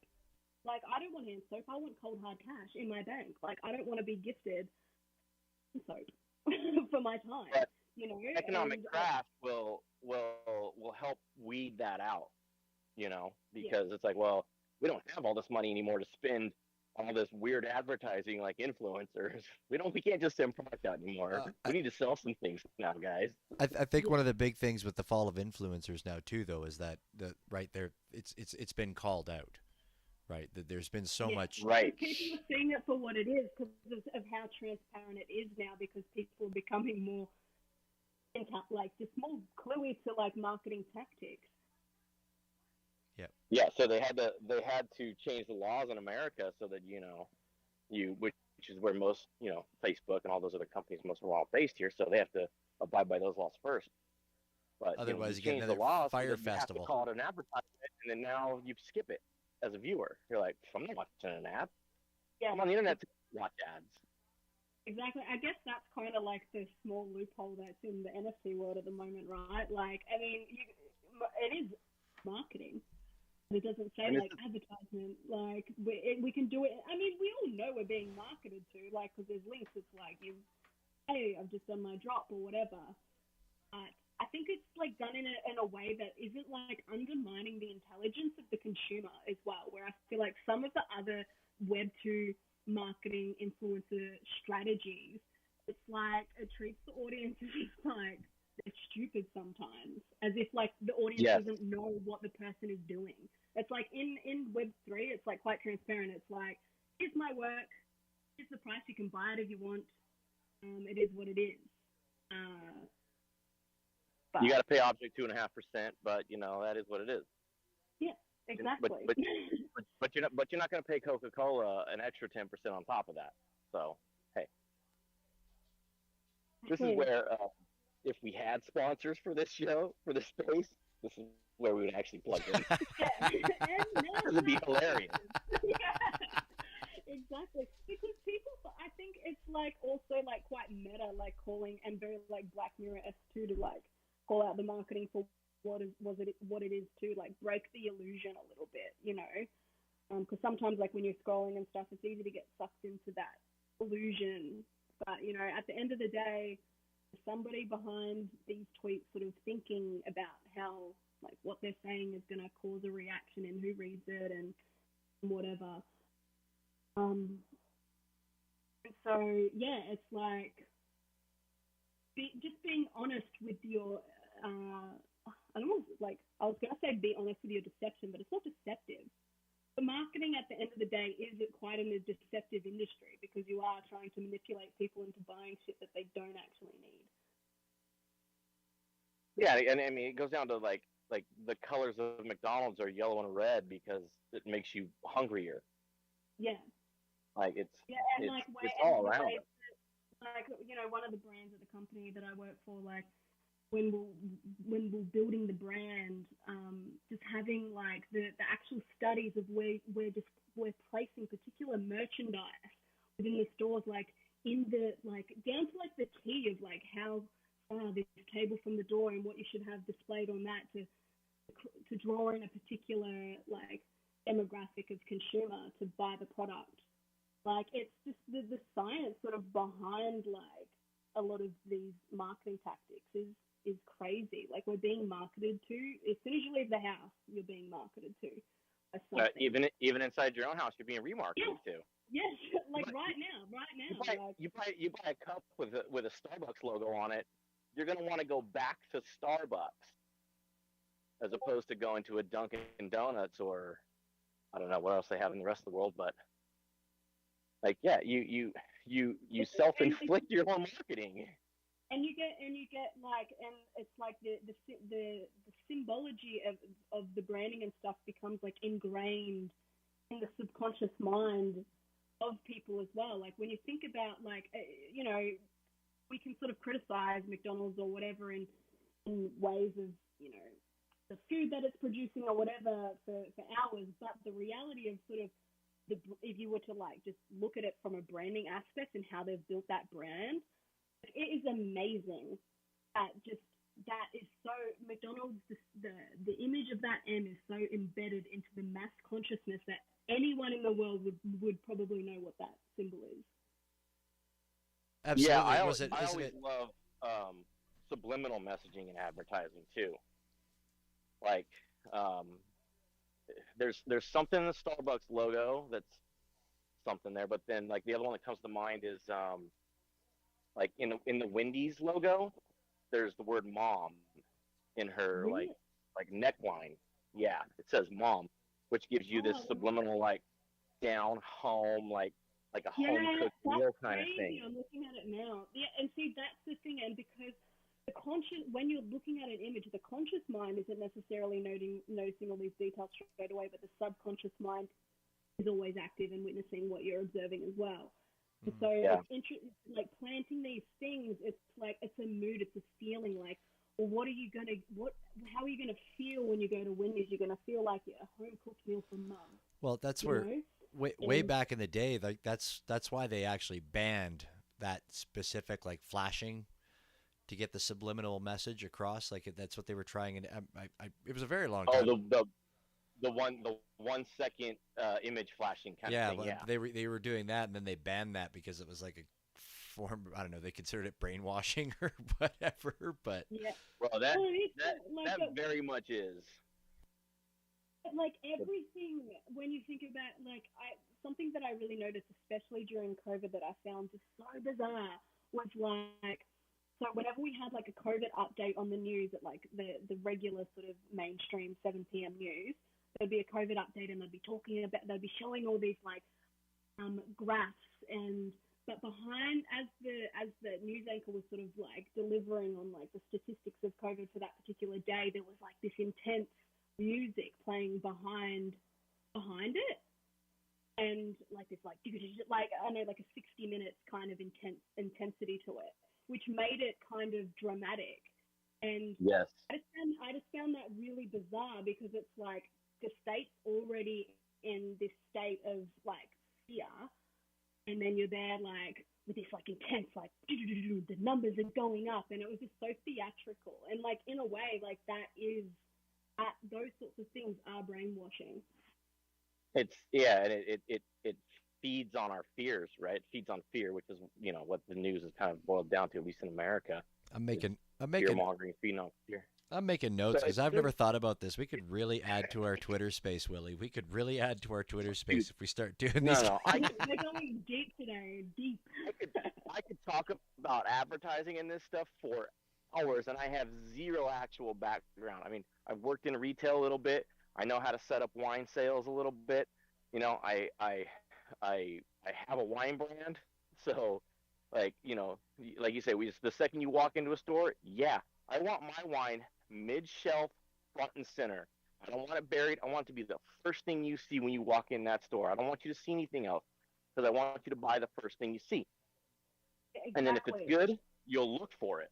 But if you don't ever look for it, and it's not the first thing you see, then it's a little different. This is the beautiful thing about like good branding and good marketing is like the product itself doesn't even need to be the best or the most good, delicious product it is. It's just the most popular, so people are going to freaking buy it for the hype, which is, I think we touched on this, like the same concept, like regarding something else earlier in our chat, in like the idea of like, it's just, it's two things can be selling you the same, you can be selling the same product that's produced at the same factory, but if your branding has that special something in it, it's just people are going to identify with it and they're going to roll with it. That's funny you say that because like with Alibaba out there in the world, like that is literally a thing. You can literally go on Amazon or any other like online marketplace and find the exact same product produced by the exact same person, marketed two completely different ways, and sold for $10 difference if it's a $10 product. But you can find one sold for 10, one sold for 20. But you've got to think, even all of like, a lot of the really big name brand clothes and shit are coming out of the same factories as a lot of the midweight brands. It's just you're paying for that label because you're buying it into the lifestyle. Factory. Yeah, no, that's you're buying the vision of what wearing that brand is going to bring you. It's like, what is the fantasy that you're selling? Is it more chicks? Is it like more money? Is it this or that? That's what people are really buying at the end of the day, I think anyway. Yeah, for sure. And it's kind of, to layman it down, is like when you sell something, say on Facebook Marketplace or whatever, you decide to sell something, right? It's like if you give away something for free, I find that it's like you post it up, here, I want to get rid of this dresser for free or this bed for free, and I find it's fucking difficult as fuck. And you get people right? are like, well, what's wrong with it? I know, and then you throw, and it's like, well, it's a piece of shit old bed. I don't want it, right? So for $10, it's a discount, right? Yeah. I noticed it. You notice it even within, for example, like if we're gonna like attribute it back to NFTs, like minting on Tezos versus minting on Ethereum, like, and the elitism that comes along with like being somebody that just really moves around the Ethereum blockchain. Like it's a whole. I was going to tie this back a whole different way, but thank you for tying it back. Yeah. So yeah, I feel like, I mean, it's not everyone's like that, but I just noticed that obviously there's obviously going to be a little bit more elitism within Ethereum because the stakes are higher. Like the gas is higher. Yeah, exactly. You got to be able to afford the gas alone. Oh, it's insane. Like, I remember when I first got started, because one of my philosophies was always, like, I don't want to be putting, like, my money into the space. Like, the way that I mint my stuff, like, I want to be generating, like, if I sell stuff on Tezos, I'll swap that into some Ethereum and mint through that money. And so when I first got in during the bull market, the mint on Foundation at the time, just in gas, was, like, $60+ like, or more. It was insanely expensive just to get a piece on the platform. So I'm making use of like this bear market to sort of get some stuff, get stuff on there. So when that gas keeps creeping back up and up and up, you know. I don't Yeah, know. I don't know if you. absolutely. I can't recall if we touched on this earlier, but how did you discover Tezos? Why did you go with Tezos? I shout out to my it's an old colleague I used to work with. He was really into like, so it was during COVID. I think he might have gotten into NFTs, and he was in like he got some really good pieces. So I never really, I mean, I've heard about NFTs loosely or whatever, but he introduced me to it, and because he was collecting some pretty big projects at the time. And I was just shocked at how much value, like at the time, like he showed me one of these NFTs and it was like, oh my God, like some ridiculous money during the bull run. It was like 12K or something. And I was just shook because I'd already been creating my art and illustrations. And I was like, well, like, why not just start minting it on there just to see? Like, honestly, I was doing it just to see because I was doing it anyway. And then, yeah, it just started gaining traction. Like, I just started minting more and people were fucking with it. And then, yeah, I took it from there. And then, yeah, the longer I was in it, I guess people became more familiar with my style. And then I sort of attracted some, you know, higher up sort of collectors would share my stuff. And, yeah, it just, more people started collecting, which is cool. I mean, I haven't minted on Tezos in quite a while. Most of the collection is, a lot of my earlier pieces too, when I was minting on Tezos, I was minting 101s. Like, a lot of these pieces, I look back on them now and I'm like, damn, I should have done some additions. But Yeah. I was just learning. Like, I had no idea what the fuck I was doing. So I was sort of just taking it day by day.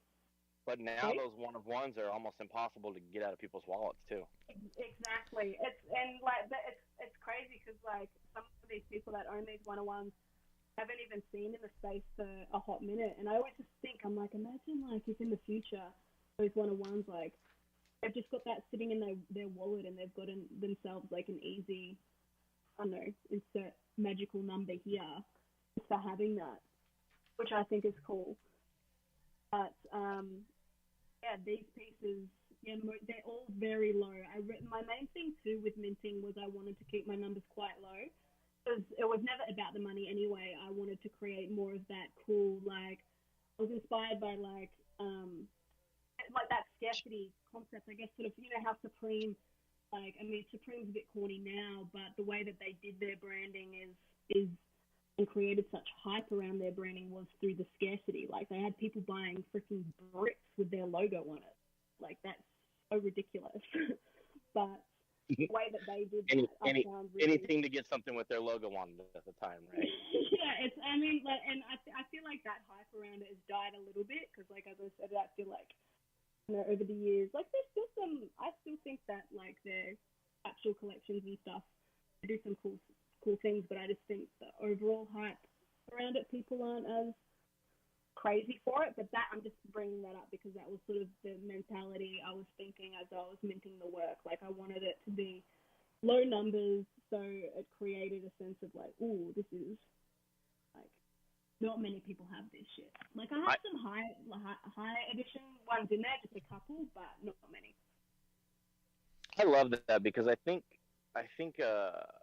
you know, you really put thought into it, and a lot of people haven't. A lot of people don't put that much thought into that, into their edition and collection size and thing like that. And sometimes it's like, all right, it's not a big deal, and sometimes it's a little overwhelming. It's like, whoa, wait a minute. Now you like I was buying your pieces because I really liked them, and there was some, you know, they were really few, but now there's like 3,000 of them. Like, yeah. how are you bringing value to me as a collector in that? Totally. You know, and this is what I think that, like, and like, again, like, that thought process behind it, like, because it's never been about the money for me, this isn't something that I focus on generating me a huge amount of income. Like, hopefully in the future, but I mean, it's not something that I'm like, you know, banking on. If it happens, it happens. If it doesn't, it doesn't. But I just want people, like, I want to be building up, like, people that just genuinely fuck with the work. Like, I think that's cooler. Like, having a community around you of people that just genuinely are hyped about having the piece versus, like, releasing a shit ton of editions just to generate, like, a heap of money. It'd be cool to get, like, a heap of money, don't get me wrong, but my vision's never been that. Like, I want... We're all here for that. Exactly. Like, I'm not going to lie. Like, that would be dope. Yeah. Like, the vision behind, like, what I want Men's CXI to be just something like that has a little bit more depth than that, like something that is more special. So I just don't think about the money too much. Which in turn, I think would be a natural progression that money would come, because I think if you keep that. Funnily enough, like I'm always shocked, like when people like buy the stuff on Ethereum, like the most expensive NFT that I've like sold to date, I think was like, I don't know, 0.25 ETH, which I just think is like, even that, like that's like pennies compared to what I see in these like super rare bots and stuff. I just think that is amazing. Like the fact that like there's physical proof of that even happening is amazing to me. So it's like it can only really get better, because I was already amazed when someone bought one of my Tezos pieces, because I was just like, no one's going to buy this. Like, no one's going to actually give me their money for this. And then when I saw that they did, that's when I was like, wow, like this is legit shit. And people, like, that's why I think you really need to actually be involved in the space to have that belief in it. Yeah, once and it's a matter of getting on people's radars too. Once you're on people's radars, it's like they're watching, they're waiting. And that takes work, though. I get it. Like it does. You've got to be, you've got to be consistent. You've got to be networking and communicating. And some people might be, too shy to have a conversation like what we're having right now. So it just comes down to like we've had several of those. And I was going to say, and artists like Willie and I have had the conversation before about like, and artists are typically very terrible at promoting themselves as well too. Like that's not what they do, right? They create. And that's I feel like that's where my graphic designer and like marketing background has been quite beneficial in this particular project, because it's enabled me to be able to sort of just like think about how the audience is going to be perceiving the work before I even drop it. And then also, like, if you go to my profile on Twitter, like, it's thought out. Like, I think about, like, all right, when they go to my profile, they're going to see and read my pinned tweet. What's the work that falls under that pinned tweet going to communicate to the person that's on my Twitter page? Because what I'm sharing and retweeting as well adds to what the brand is. Like, it's what I'm associating with. It's what I'm surrounding the work with. So that's, it's crazy how, like, even through sharing other people's work, it's able to enhance your own project. Like, I think it's really cool. Whenever I retweet someone's work that I really fuck with, it's like, yeah. Even though I retweeted it myself, I'm like, my work is displayed next to it. It's like I'm curating my own gallery. You know what I've really dug over this conversation that we've been having for the last couple hours here is the way that you put fuck with in it as basically replacing it with interact with. I'm fucking digging how you use fuck with. I fucking think it's cool. It's a very Australian thing. Yeah. I'm pretty sure.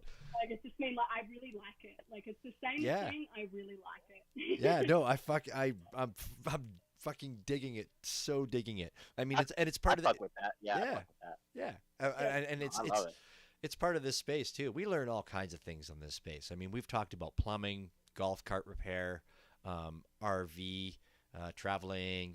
Like law and stuff like that. Like, we talk about everything and anything. It's these little things that I learned that are just dope. I knew it had to be an Australian kind of deal. Yeah, but but Australians, like, I don't want to generalize this all. I think most Australians swear quite a lot. I do personally just, like, swear quite a lot just in my regular vocabulary. I try, I like to think I'm not a crass person, but yeah, I do. Well, it's quite natural. Well, And it's kind of you're very reserved compared to how Bitch usually is. I've had to tell him that, the YouTube algos, we got to cut it back a little bit. We got to be a little more family friendly for the YouTube algos. Again, constantly branding, always be branding. True, exactly. And I think that's where I've needed to just accept the blessing and the curse of the algorithm sometimes. I've noticed whenever I like retweet some of my pieces that have like big titties in them or something, it's the reach of like views within the first hour compared to like other pieces is substantially less. So I wouldn't be surprised if like there was like a slight suppression on nudity as well. Well, and it's even from like I'll tell you, even from my point of view, like I was going through your stuff today, but I'm in the living room and my kids are there, and I'm like, I gotta scroll a little faster. I gotta find some other pieces to look at here. Kind of like my content is definitely 18 plus content for sure. I would never suggest my stuff be marketed to children. Contrary to the pop culture icons that I use and the Mickey and the colors, like it's very kiddish, but I would not recommend anyone giving their child an MCXI coloring book. And it's kind of funny. It's kind of funny. Unlike Willie, I'm working in a mechanic shop and a truck shop, and I'm like for the last 2 days, I'm like, oh, check this shit out, check this out, showing it to everybody. Hey, check this out. I don't know. It's also the world. It's been a while since I deep dove, so I was like, I forgot. It's kind of really funny how, in a world where basically we're becoming so desensitized, we're becoming more censored about what can be said and shown. It's kind of right. It's really bizarre. I feel, for me, when it comes to like, I think that. I do feel like we should shift our mentality. I mean, I don't want to be hypocritical here either, because when I do see like a beautiful like body, it's like, damn, like that's sexy, right? I do think that like it's the censorship that creates that feeling of like of it being taboo or being almost like something we should be shameful of, like the human body is something that is just overly sexualized. But again, I can't be too hypocritical because I do like a lot of the figures that I do in my work are like intended to look quite sexual. But and they are very sexy. Yeah, but I just also don't think that like sex is a bad thing, like, and should be. I mean, as long as like not marketing towards children and stuff, they should just be able to live their childhood right. But adults that get super funny and about sex really perplex me, just because, like, the reason why humans have such a fixation on sex is because our existence depends upon it. Like, we wouldn't exist without it. So I think that's sort of where that weird fixation even stems from, because without sex, we wouldn't even be who we are. The fact that there's such a shame that's still evident within how we move around it, it's crazy. But I mean, that's obviously changing a lot in the Western world. Like, I think we're very fluid with sex now. The shame is likely a learned and kind of indoctrinated thought process upon us, right? Like it comes from deep religious cultures and things like that. I won't point any fingers or name any names, but I think we can all kind of understand where I'm going with that. Like it's exactly. to cover the human body is very much unnatural, I guess, if you will. Yeah, right. Like, yeah. I mean, you look at something like going to France or even Italy, not so much as more in Italy, but like going topless on a beach. Actually, Australia you can too as well. No, am I wrong? There's some sure. around that allow it, but it's like there's one near me that everyone, like, no one looks twice. Like, I've been at the beach recently, and like there's been a dude there with like just fully naked, and I mean, each to their own. I think some people, I think it comes down to the individual too, and like whether they're offended or not. I personally am not offended by a naked body. It's very triggering for some people. But I know in North America that just It's the way we are here. It's the same thing with, like not being able to drink alcohol until you're 18 or 21, depending on where you are in North America. Whereas you go to Europe, Yeah. and it's Yeah. like it's been in their lives all their lives. They've had it at family dinners and everything like that. Like I think I've used this example before on this show. We went to this wine. No, maybe I didn't. I don't know. But we went to this wine festival in Italy, and literally I paid €10. They gave me a lanyard around my neck with a glass, and then all along this walk along the ocean, there were these big 1,000-liter totes. Sorry, Willie. I don't know how many gallons that is, but there were these big 1,000-liter totes full of wine, and you could just go and fill up. They were from different venues, and you can go and fill up, and you didn't see people. I mean, there was the occasional people that were definitely having a good time, and you could tell they were intoxicated, but you didn't see, like in North America, where it was like just people obliterated and just horrible drunks and fights. Like fights would happen up here. There's no fucking way in this world. Like I'm sure you can see it in a lot of news coverage in St. Patrick's Day coverage today. Well, yeah, exactly, exactly, right. And like that's the thing, is that if the culture grows up with it, you can handle it, right? I think North Americans, definitely over here in North America, we've been tailored to a different way because of probably religious beliefs in the beginning, or political, whatever it is. But yeah, I don't know. If we grow up with it, nobody looks twice. In Italy, like, it's not often that I see it, but when you see naked people on the beach, it's like, me, just because I'm from North America, I'll kind of give it a second look and go, oh shit, look at that right there, right? But nobody else gives two fucks in the world, right? And I really don't either. It doesn't matter to me anyways. Totally. But, It's just about even the people that might side eye it. It's not because they're necessarily judging it either. It's just like it's foreign and different. And yeah, I just think that like the way that people respond to things that are deemed taboo depends on culture to culture and what country you're from and stuff, which is what it's really cool about sort of using a platform like Twitter, where you can there isn't like a gnarly amount of censorship, which I quite enjoy. And so sharing like the images that I do, it's like I know that I've got like followers from like all those countries, like ones that are a little bit more free and maybe ones that are a little bit more like reserved. And it's cool just to put those images out there, so then people can be like, oh, just think about it for themselves. Like, and like if people are against it as well, like cool, like you're allowed to be, but it's just about exploring the whole spectrum. absolutely. And of course, also too, talking good about me, talking bad about me, as long as you're talking about me. Exactly. All publicity is good publicity.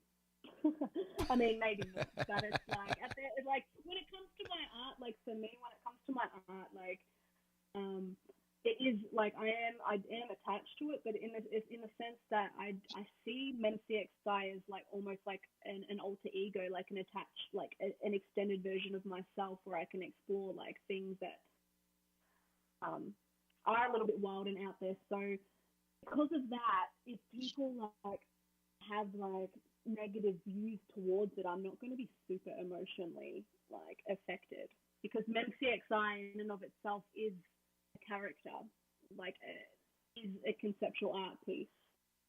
So yeah, if anything, like I want people to come in like be mad at it. Yeah, make people think, right? Want people to think about it. Exactly. Not just accept it at face value. When you when you're creating, or even when you're, I guess, working, doing your real job, do you listen to music when you create? Oh yeah, all the time. And you'll see it like I mean, you may not see it because I'll share music on my profile every now and then as well. Sometimes I'll like delete it, like, so I'll share. I sort of, because I view my feed almost like a radio station in and of itself. So if I've like shared a song, I might leave it up for as long as like I'm vibing with the song, and then I'll like delete the tweet. And then so if who's ever seen that song in that amount of time, they'll know like that's what I'm listening to literally right now. Are we talking minutes, like that the song's up, like like No, 10 minutes? not Or are we talking necessarily. days? Usually I'll leave it up for like a day or something. Like I've got one on like a really cool DJ set at the moment on my profile that I was listening to this morning. It's a really, really good set. So I'll usually listen to that while I'm working, or podcasts, or yeah, it's usually music or podcasts. Or I'll tune into a space or something. I don't go to a heap of spaces, but while I'm working, you know, if one that intrigues me enough pops up, I'll jump in. But for the most part, yeah, it's just headphones on and in my own world. Awesome. The one This is thing. also where I'll say that all of our previous artist interviews are available on YouTube. Follow the link in the WX8BK link tree. Mm-hmm. If you're ever looking for something to listen to. Did you say all the artists are on YouTube? Yeah, all of our previous interviews are on YouTube. Oh, dope, awesome. Well, I'll like suss that out for sure in your link tree. Definitely something to sort of give me to. So obviously, when you spend most of your time like in front of a screen doing these sorts of careers, you need something that's sort of preoccupying another part of your mind to get you through it. Because the longer that you do it, I mean, it again, like it sounds glamorizing. It sounds cool. Whenever I tell people, they're like, "What do you do?" I'm like, "Oh, I'm a graphic designer." I'm like, "Oh, that's cool." But when you've been doing it for 10+ years, it's like, is it though? Yeah. It's just a job at this point. Yeah, it literally just gets like Yeah. that. Like it's. I mean, I enjoy it. I'm so like thankful I get to do stuff that is like creative and whatever. But some days it's just like, oh my god, like I don't want to move another logo and create another social media tile. So. Yeah. I actually, about 23 years ago, I got into graphic design and web design back in the day, and I stopped and became a mechanic. I was also a DJ at the time. I was a DJ for a little while throughout many careers, but yeah, no, the thing that I had the problem with was just I wasn't down with it. I was like, I can't sit here at a screen like this. I'm an active person. My legs are just like twitching back and forth as I sit here, right? Yeah. And the I'm problem. not gonna lie, like I'm not gonna lie, like the last like few years, I've genuinely been like, fuck, like, do I even want to do graphic design anymore? Like, it's really rewarding, like in some aspects, like, and it's really cool, like, you know, what I do in my 9 to 5 and some of the final products that I am creating and bringing into the world, which is rewarding. But some days it's just like, it's like the last thing I want to do is open up Illustrator, you know. Have you worked for any brands that we would know that you're willing to tell us, or you want to let us know? Have you heard of? Well, I've worked for Vans, and so there's the company that distributes Vans and stuff in Australia. I worked at their head office. So I was doing all the marketing and stuff for Vans and Doc Martens. Sketches was also a part of that company. And all so owned by one company, right? Yeah. So we had the, like, it's all within the one. Yeah, the portfolio of brands is in the one company. So I would do like the social media assets, like the billboards and stuff. But for brands like that, when you think about a brand like Vans, the provided assets from global, which is the US, and the global creates a campaign, and essentially in the regions, you're just tailoring the global campaign to our market. So there's not much creativity in that aspect because I'm being given the assets and I'm just like manipulating the assets to our specs, maybe changing the messaging like here and there to sort of like reach like our consumer, but for the most part, those assets are provided. Same with sketches, and because obviously like with global brands, you need to adhere to particular brand guidelines, so you can't deviate from that too much anyway. So as a graphic designer, it just gets to a point, which is why I got into NFTs, because like as a graphic designer, like your voice isn't on anything because it's a brand, like, and which is totally valid because the brand needs to maintain its integrity. So I worked for those brands. Have you heard of Scott Sport? Well, I didn't hear what you said really. Say that again. No.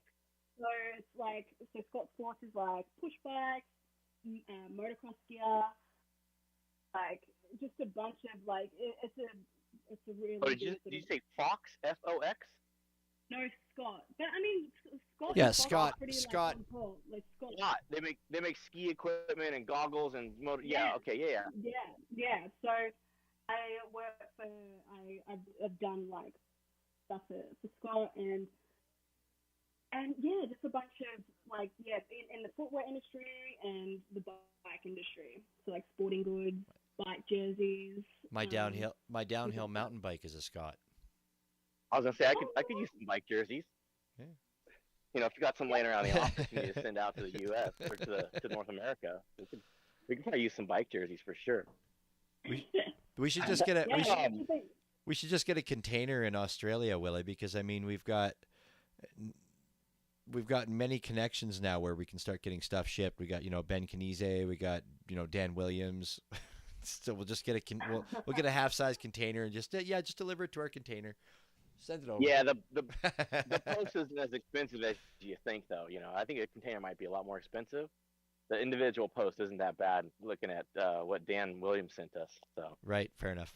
Yeah. Well, it is from Australia. I was going to say, what is the what is the Australian dollar to the American these days?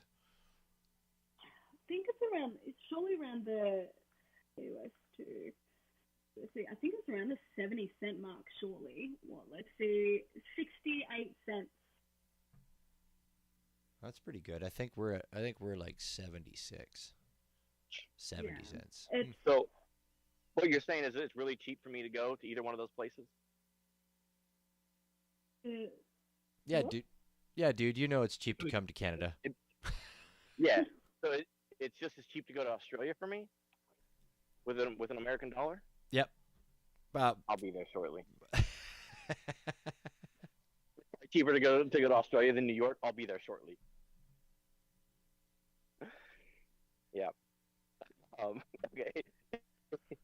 what I was gonna say was, being as you've worked for Vans and stuff, do you notice a lot of like overlap and crisscross in surf and skate culture between like California and Australia?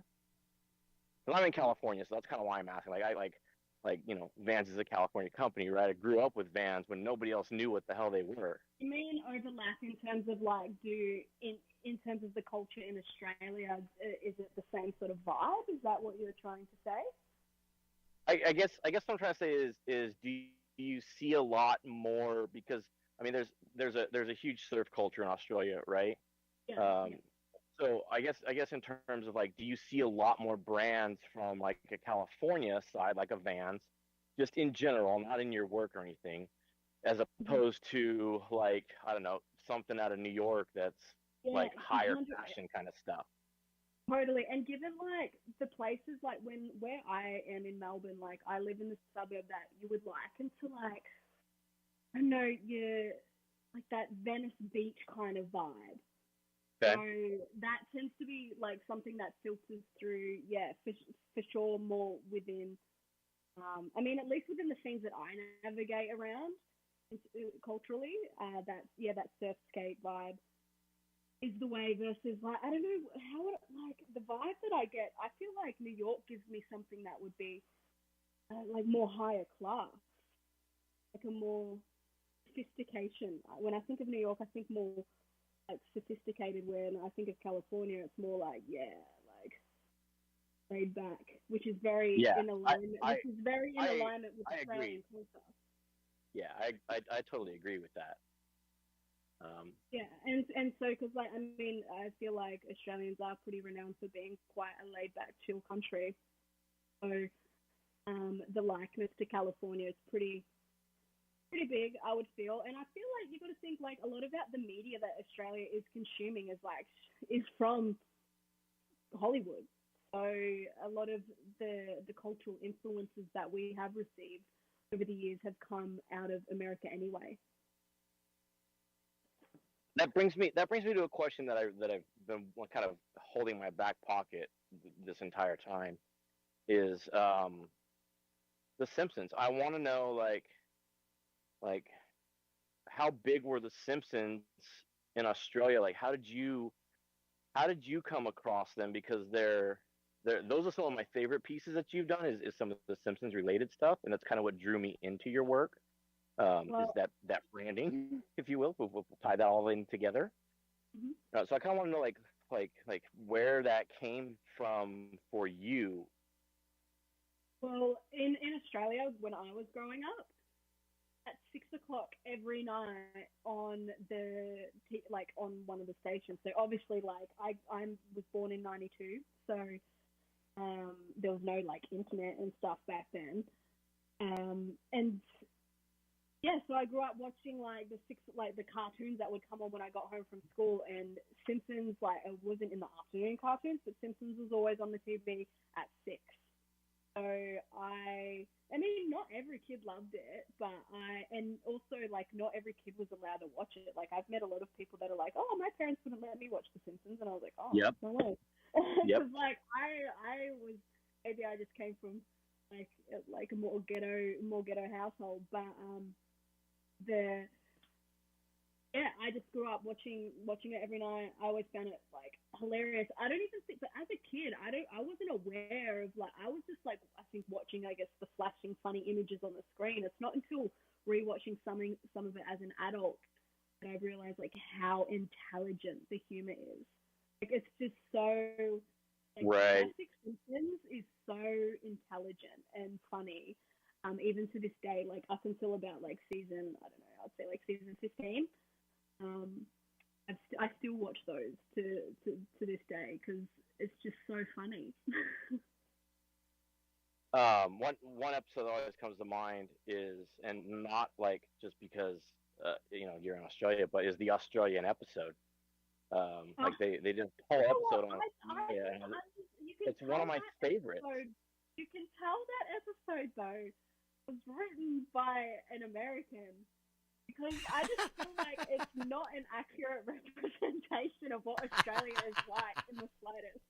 Like It's also very exaggerated, right? You know, the stereotypes and things like that. It's a cartoon, so it's also very exaggerated. But I think that's great that you say that and you point that out. That like no, that's written by an American for sure. yeah, Yeah, it's duh. like Yeah, it's a like they all were, but before. It's funny, like the scene where where Marge is asking for a coffee and he's like, beer? Oh, coffee. yeah. Yeah. COBE. Yeah, that's. I mean, like, to be fair, like a lot of us would encourage you to get a beer over a coffee. I'm not gonna lie, but for a lot of that episode, I feel like was just not 100% accurate. But I mean, So stereotypes do you is fun. You've got to play into the stereotypes. so do you like it as an episode, or you're like this is way too written by Americans, too offensive? Like I'm definitely not offended by it. But it's not my favorite episode. I don't even know what my favorite Simpsons episode would be. I really like the episode where they join that cult where it's the leader. What's his name? The leader. And yeah.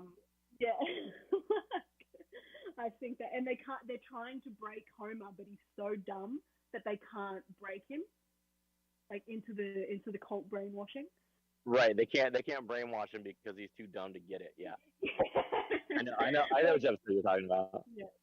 Yeah. So I mean, that's sort of where all the Simpsons like the inspiration for it comes from, and why I use it so much is because it's like quite nostalgic to my own personal childhood, and I find it funny, you know. And I like for example the one that I've got where Ralph is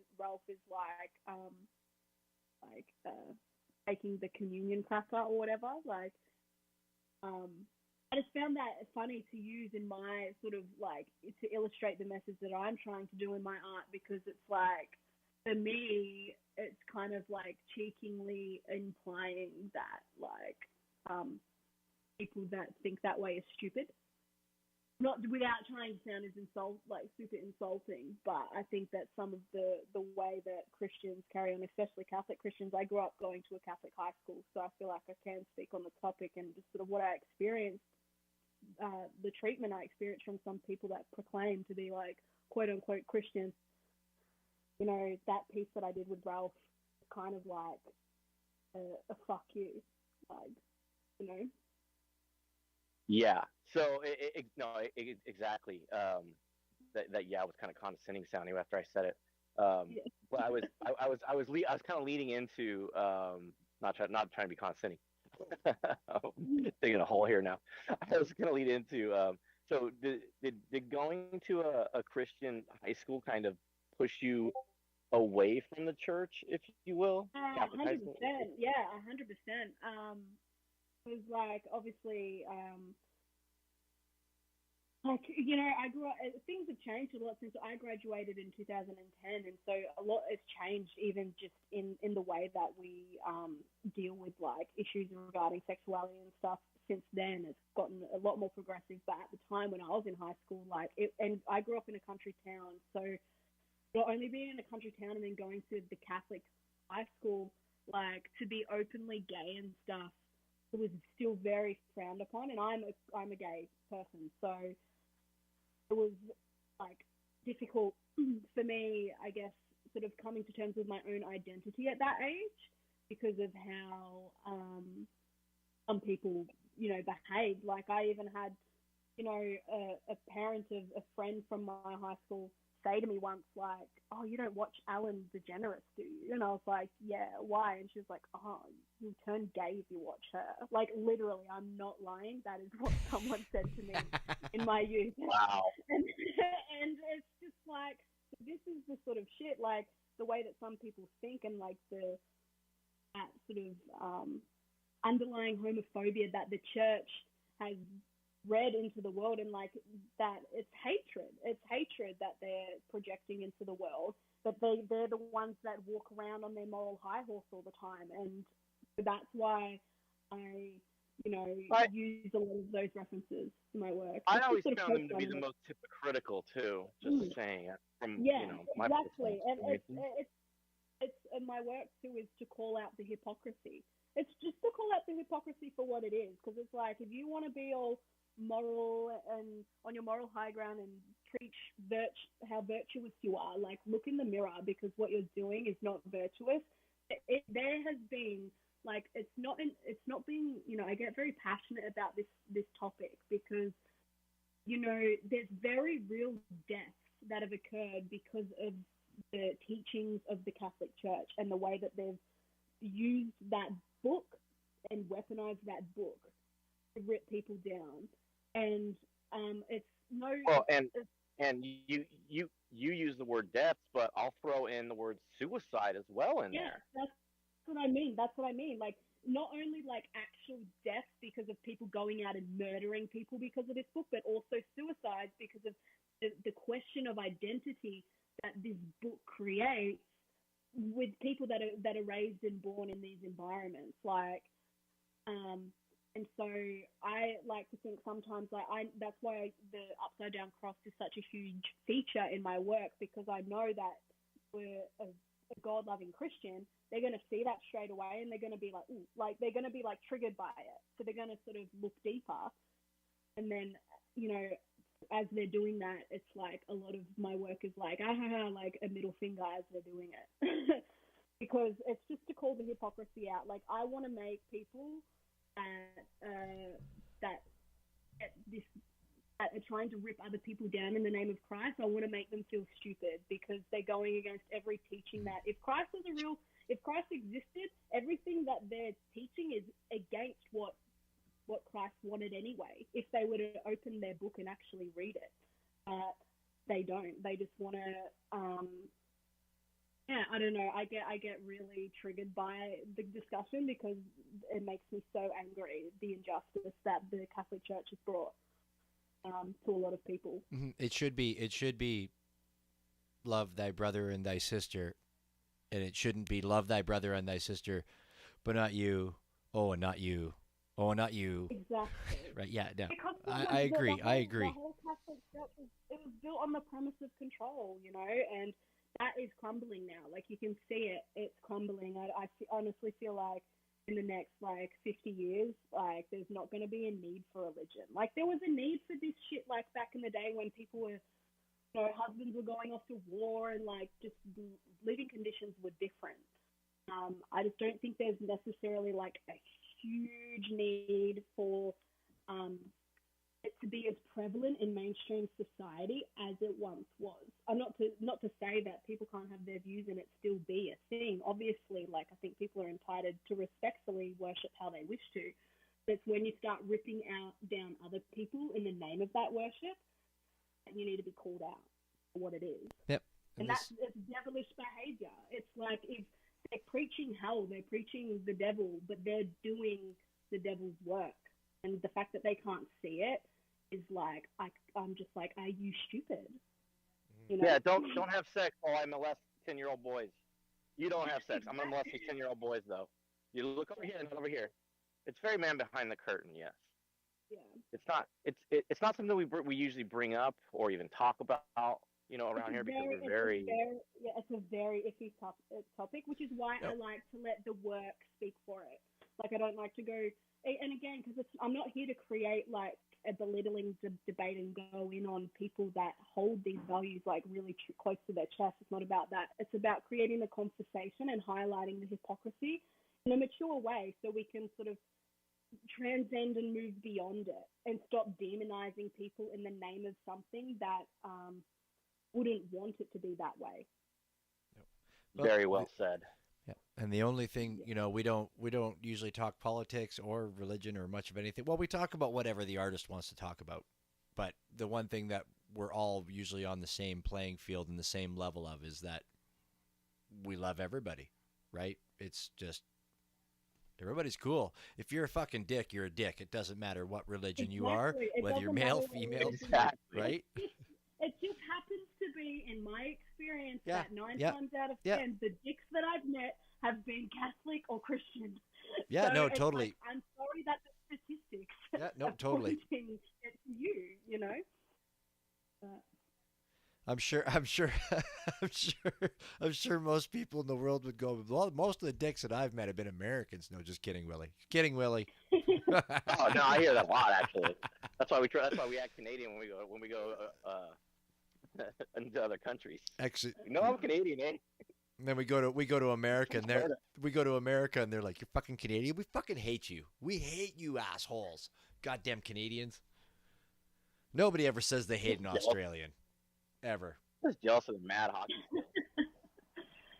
Yeah, I think it's just like, I don't know what it is about Australians. Maybe we're just too dumb and lovable, you know. It's the accent. It's just like it's the same. If it's the same with British people, with Irish people, Scottish people, it's all the same. You can tell us to fuck off, but you say it in the accent, and it's like, oh, but yeah, love it. Let's go have a beer. It's definitely and the fact that we're all scared of Australian men because we know they're all convicts, right? Like, exactly. So it's like, don't fuck with us, you know? Yeah.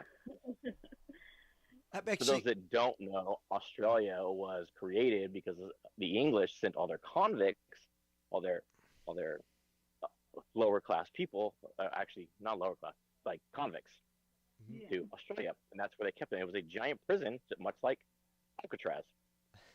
So, straight up, it's just one giant. For those down there listening that may not know that. I want to say about 20 years ago or whatever. I don't know what the status is now, but there used to be like a really high percentage of women to men in Australia. Like it was like 10 to 1. Maybe I'm just blurting out fucking numbers. Is there any truth to that? Can you verify that for me? I gotta Google this now. That fun fact is news to me. So I would need to like fact check it, but. I mean, all right. Yeah, I don't know. Sorry. Gonna fact check this, but we'll get the people fact checking in our back room here on that. I do remember it one time. It seems to be maybe let's fact check. I think it's like per 3 kangaroos, there's like 1 Australian. Maybe that's what it is. Yeah. And then like there's a barbecue like chucked in every now and then. I think it was the shrimp per capita. Shrimp on the Barbie per capita was the fucking. But and I don't even think again shrimp on the Barbie isn't even an accurate representation. If anything, it would be a sausage.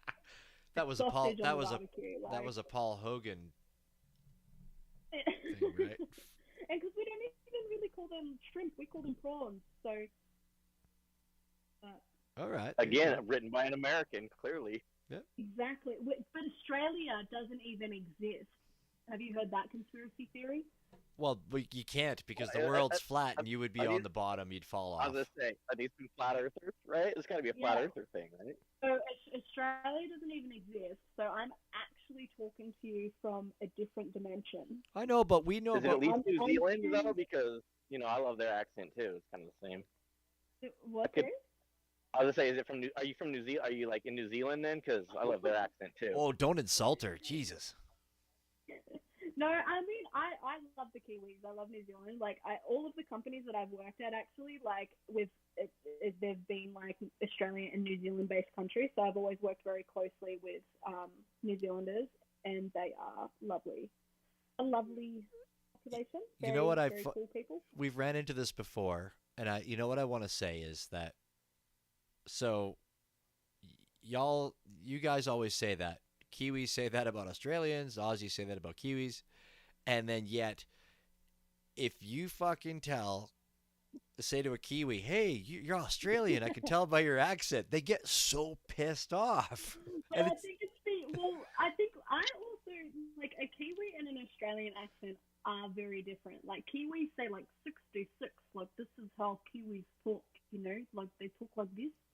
And, like, I don't know.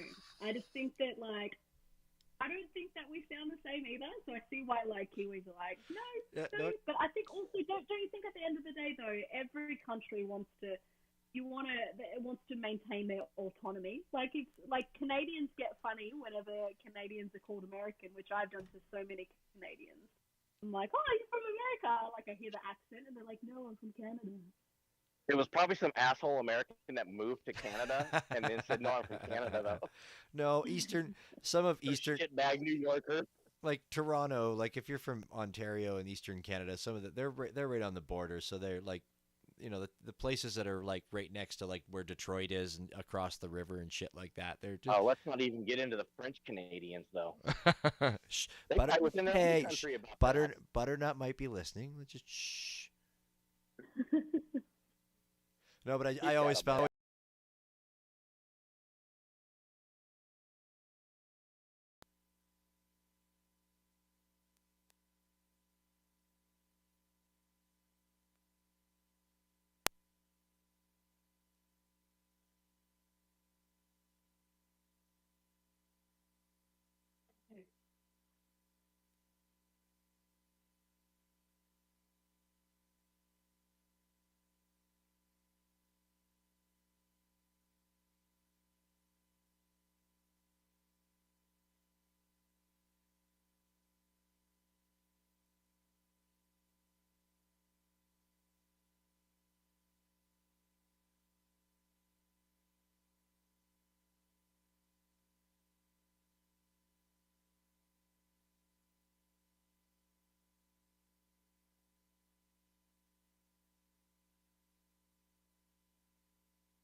I think that was a rug.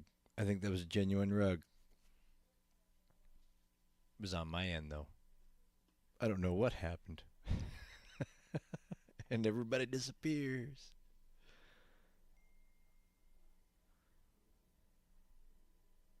That's wild. I don't know what happened. We dropped out, folks. The recording disappeared. It all went crazy.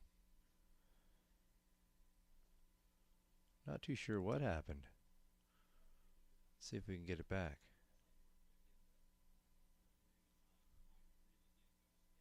No, it's wild. I'm not sure what went on here. Got one wheel coming up here. get him up.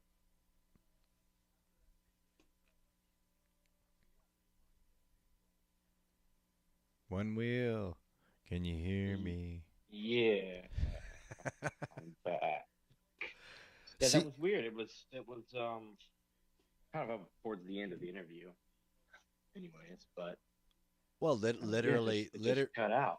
yeah, no, and just to prove to the people we were here.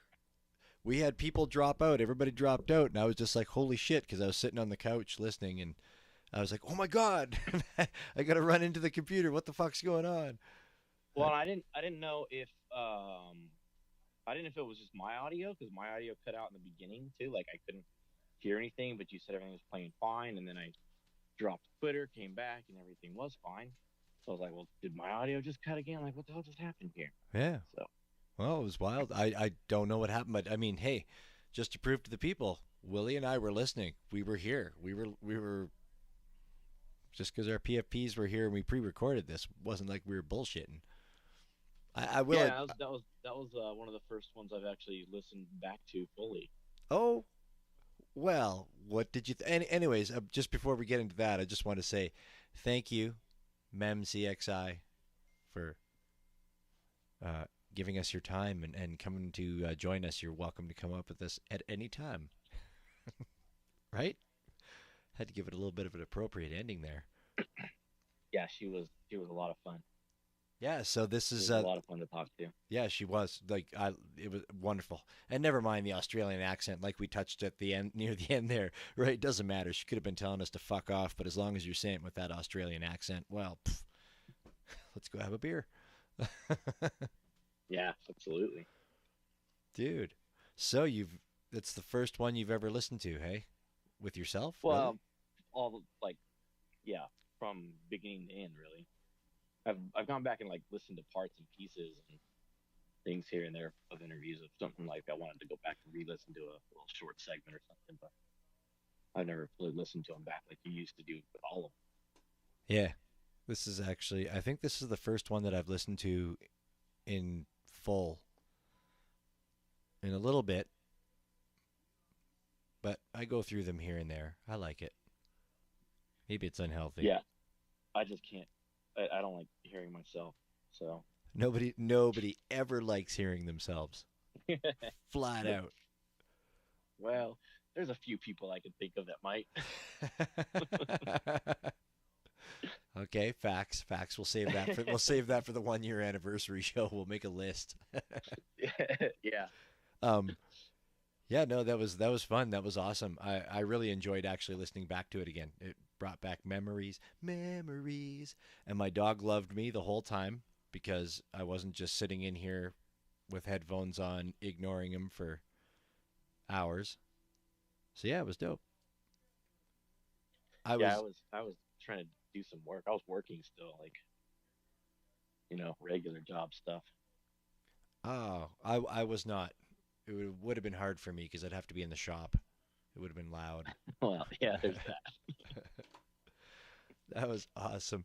That was a lot of fun chatting with her, and it was really cool. It's like it's not like at first when you and I had talked about this, when you said, "Yeah, no, I think we should do this. We kind of have to." It's like to talk to some artists, it's the way it is, and I was a little bit, I don't know, but then it's like, well, you still put in the work. It's not like you're fucking calling it in on Tuesday, right? Like we just did it on a Friday. No, if anything, it's more because I was there then and I'm here now.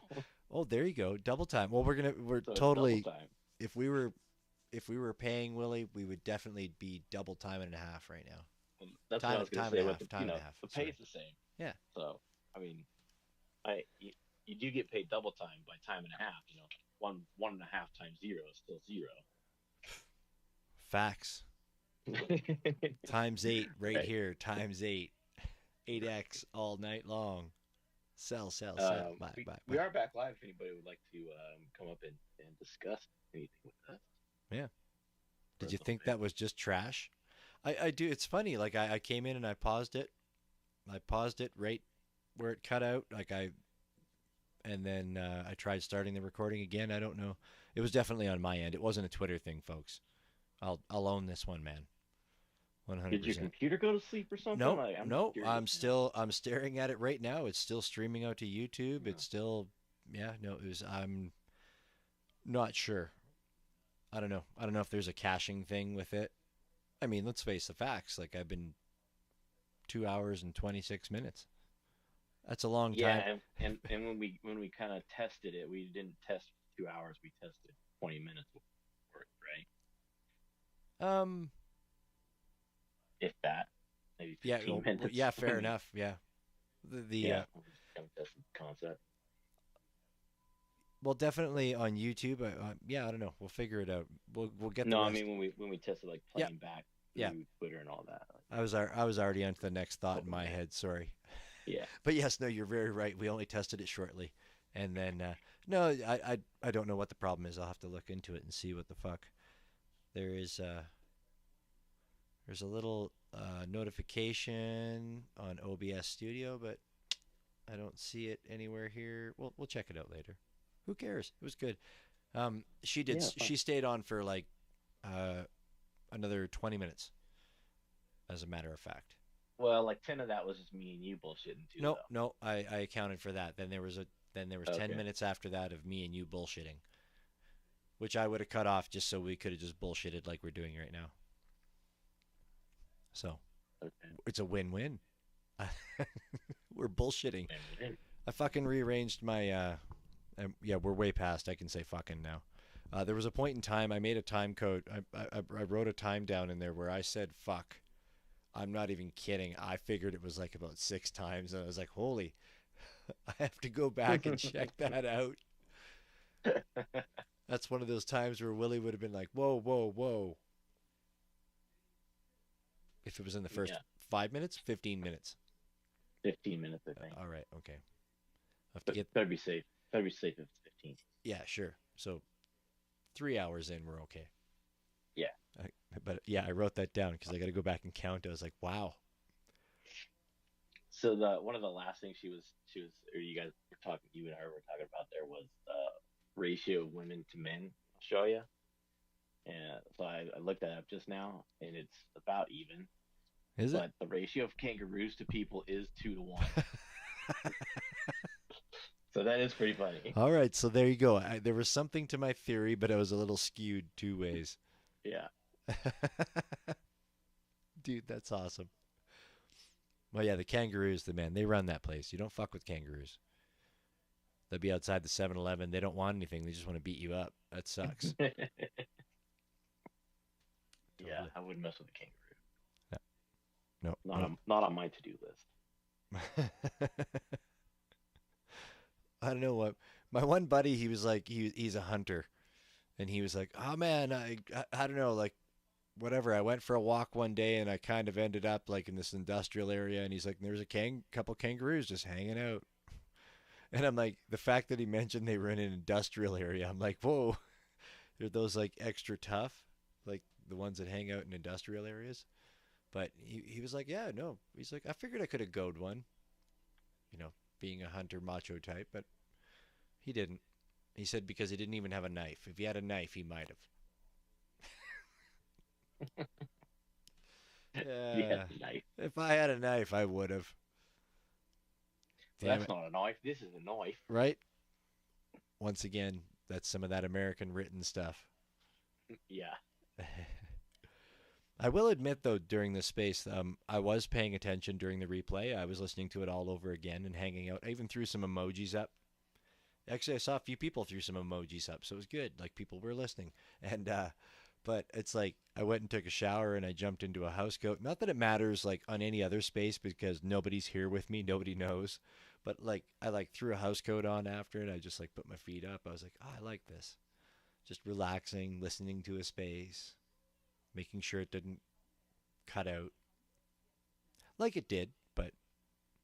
Yeah, that's how we lost old Pokey Shaman as a third mic there, because he was like, "Nah, I just want to listen." Yeah. All right. I felt a little guilty, but it was cool. It was enjoyable. No, that's going to definitely open up the doors. We'll have to have Retro Manny on. and a couple of the other folks that we were interested in having on that declined because of our time zone difference. Apparently, the world doesn't revolve around North America. Like we all. I try not to revolve around East Coast time, but seems like at least North America does. Oh, dude, I'm out here. I respect West Coast. I do. Mind you, I'm only one time zone over, so I'm right there with you. Yeah. Yeah. I get up at But, 6 a.m. and it's like everybody East Coast is like, fuck, dude, I'm already at work. What? The people in Hawaii, that time zone, there you go. That's some respect. Because they're 2 hours out of Pacific, aren't they? Well, it depends. I think right now they're 3 because they don't do daylight saving. Oh, fuck. So there you go. Part of the year they're 2, part of the year they're 3. I don't remember which part is which. I don't know if they're 2 now and they were 3 or not. Yeah, no, because I used to stream a radio station from Hawaii, Oahu, I'd imagine, and it would always it would be so funny because I'd be at work at 8 a.m. here, and it was like 5 or 6 a.m. there, and the radio DJ like the morning shift hadn't even got there yet, and then I hear the morning shift come in, and they're all talking traffic and coffee while I'm eating lunch. That's where I want to be. I want to wake up in that time zone, but go to sleep in my time zone. Yeah. Does that math work? I don't know. Yeah, they're 3 hours ahead of me, and I'm so. No, it doesn't. I fucked that up. It should have been an Australian. I should have been using an Australian time zone. Is what I should have been doing, right? Or somewhere around the other side of the world. I'll figure it out, folks. I'll have it next week. About no, where... I just want to live in Australia, but have the bets be made in American time. Right. Because we're like a day ahead. Right, the whole Back to the Future thing. Yeah. Totally. I know. We've made friends with a lot of Australian folks, and you figure at least one of them would send us the winning lottery numbers or something like that. Right? Right? Like, we'll pay you back. Yeah, cut you in. We'll have to pay. In, we'll have to pay you tomorrow. Yeah. Damn it! Like we're into it's one of those paradoxes. Fuck, we're screwed. All right, back to the drawing board. I think we should just go hang out in the mountains with Fendel. Dude, actually, Fendel, are you listening? Can you chat? No, he's busy. He's probably freaking building a snow hut up there in the mountains right now, going, look at the northern lights, it's beautiful. Waxing his snowboard, so he's ready to go tomorrow. Repacking the car, making sure he's got snacks. Fuck, I just had a moment there. Does Fendel snowboard? I thought Fendel skied. Have I been wrong all this time? Have I been an ignorant person to this? Now you've got me questioning it. Okay. But that could be just because I'm questioning it, and you could be right. Oh. Yeah. Yeah, now we're in trouble. He wasn't going to talk, but now he is. He's like, what the fuck, Bits? I just know he was on the mountain last Wednesday after we talked about it. On the mountain. We were like, yeah, you're going to the mountain. He's like, yeah, I am. Bluebird. And then he was there. He's not connecting again. I just invited him. Oh, that's why I didn't see it. I'm only up as a speaker today. He's connecting. I'm going to... Yeah, Fendel's dropping some hearts. No connection. It's a West Coast thing. Pacific Northwest Coast thing. It might. Maybe he's in trouble on Twitter. Maybe he's in Twitter jail. Yeah. It's that Fendel. Hey, you never know what's going to get you in Twitter jail. Oh, yeah. I mean, if you have too much fun, that's it. You're done. Yeah. Anything to put you in Twitter jail. you like too many things without writing any. I tweets wasn't there. I yourself, wasn't and then there you for the get full. there. I wasn't there for the full live Tez Tones thing. Did he get in trouble? Did he like get naked on stage or something? I don't know. That was too early. I wasn't able to check that out. I was at a baseball game. All right, he's coming back in again. Okay, you know what? Actually, I'm not going to let him in. Willie, I'm going to go and grab my other phone and let him in on the host space. So, Willie, do you want to sing me a song for a minute? No, I don't want to sing a song. I'm not a good singer. I don't sing things. Yeah, I don't know. And, That was good, though. oh, You filled in dead air. I was trying. I was like, oh, I'm out of stuff to talk about right now. I'm tired. I got a sick kid. I gotta go to bed. Oh, he's still not connecting. What is the deal with that? Question, what is up with that? I don't know. Sad. Breaks my heart. Happened Yeah. last week too, right? Yeah. It was last week. Same thing. Yeah, he tried leaving a couple times. Just wouldn't connect. I don't know. That's it. I think he's in Twitter jail. And I honestly can't say I've heard him in another space lately, but I've been really busy at work, so I haven't been listening either. Maybe. I don't know. Anyways. Pacific Northwest vibe is so strong right now. It's shutting Fendel down from connecting with us. Yeah, I was in that space early as well, but I checked out all the pieces. I cruised around. I had to figure it out. I discovered that the wine that I spilt on my keyboard 4 weeks ago has affected certain areas of my keyboard. So that was kind of fun. But once I got that worked out, it was all good. Fendel's hijacking phones now. Oh, if this works out, it'll be mind-blowing. Nope. Why mind blowing? Well, because Sister Sage is coming up. Oh. And if Sister Sage worked and Fendel didn't, then we would know that Fendel was in Twitter jail for sure. Well, no. If she also doesn't work, then it's because it's IP blocked. Like we think we're pretty sure Butternut is IP blocked. Yeah, Butternut is like ultra mega super huge duper blocked, like he's some kind of fucking mafia boss. Yeah. He's like done for. For those of you that don't know, he's blocked on like 5 accounts.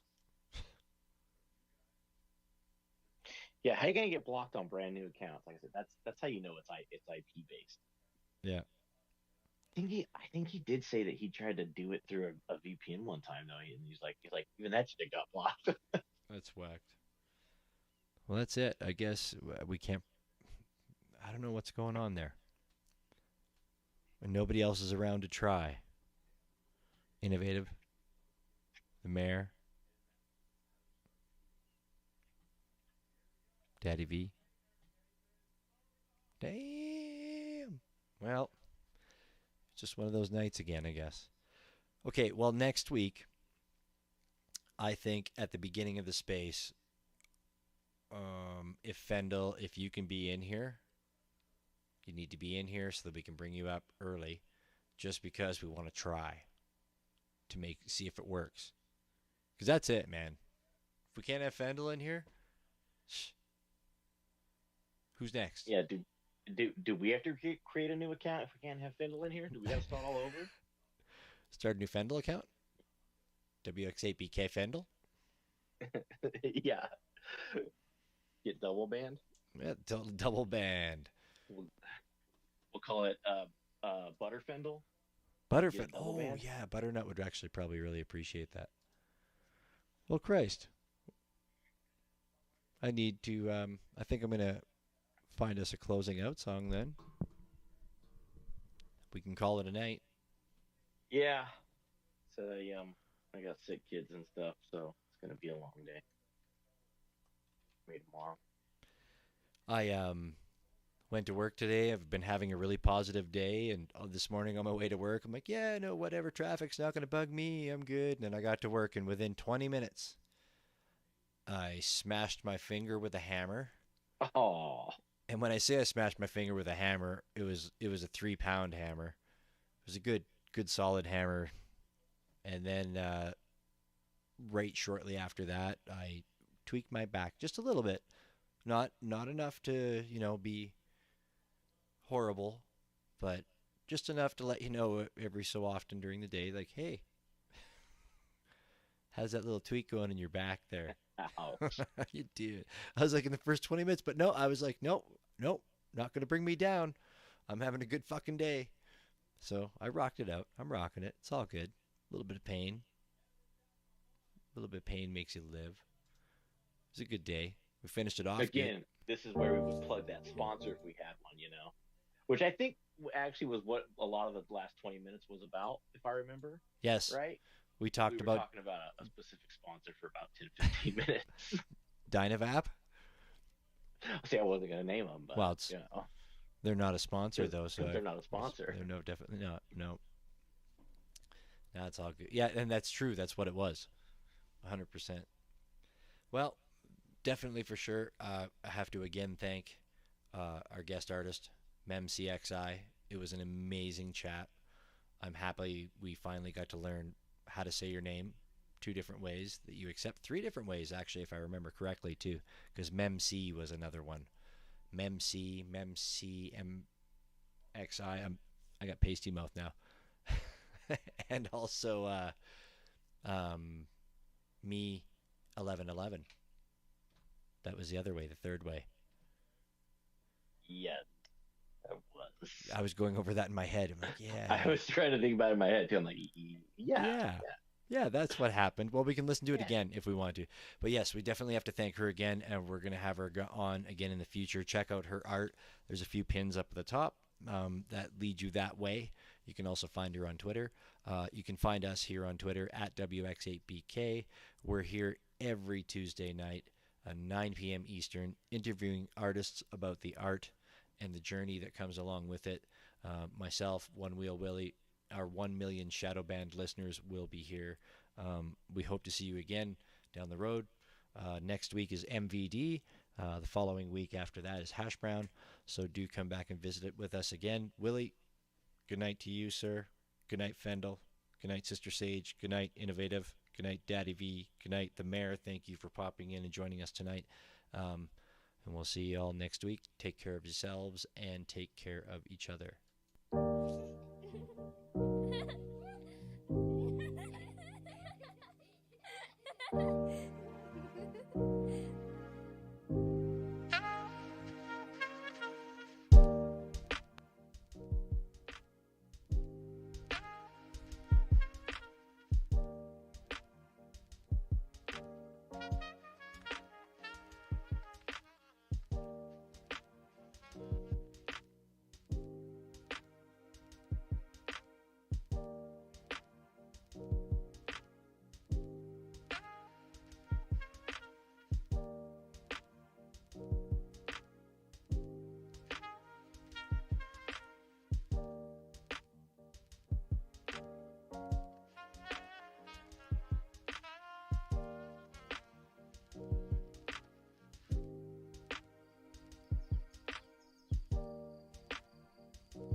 As a male, you always want to be a little taller. Yeah, I'm probably actually only 5'5". I'm probably just bullshit all around. But I just. I mean, I think we all know that you're 5'5", and it's a little bullshit all around. We're gonna let it go.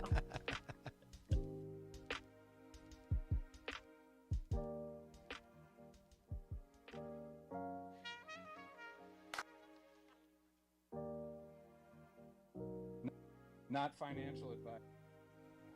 And it's actually one of the things, and I'll scream it from the rooftops, and I have been for the past 3 years, that this space is one of the only places on Earth or in any universe or whatever that you can get to know somebody's soul, their blood, sweat, and tears without having all these micro judgments of age, race, gender, color, nationality, geography, all this stuff. You can get to know people and their souls without making up your mind about somebody. And I think that's one of the most beautiful things about Web3. Oh, you just gave me chills, Mike.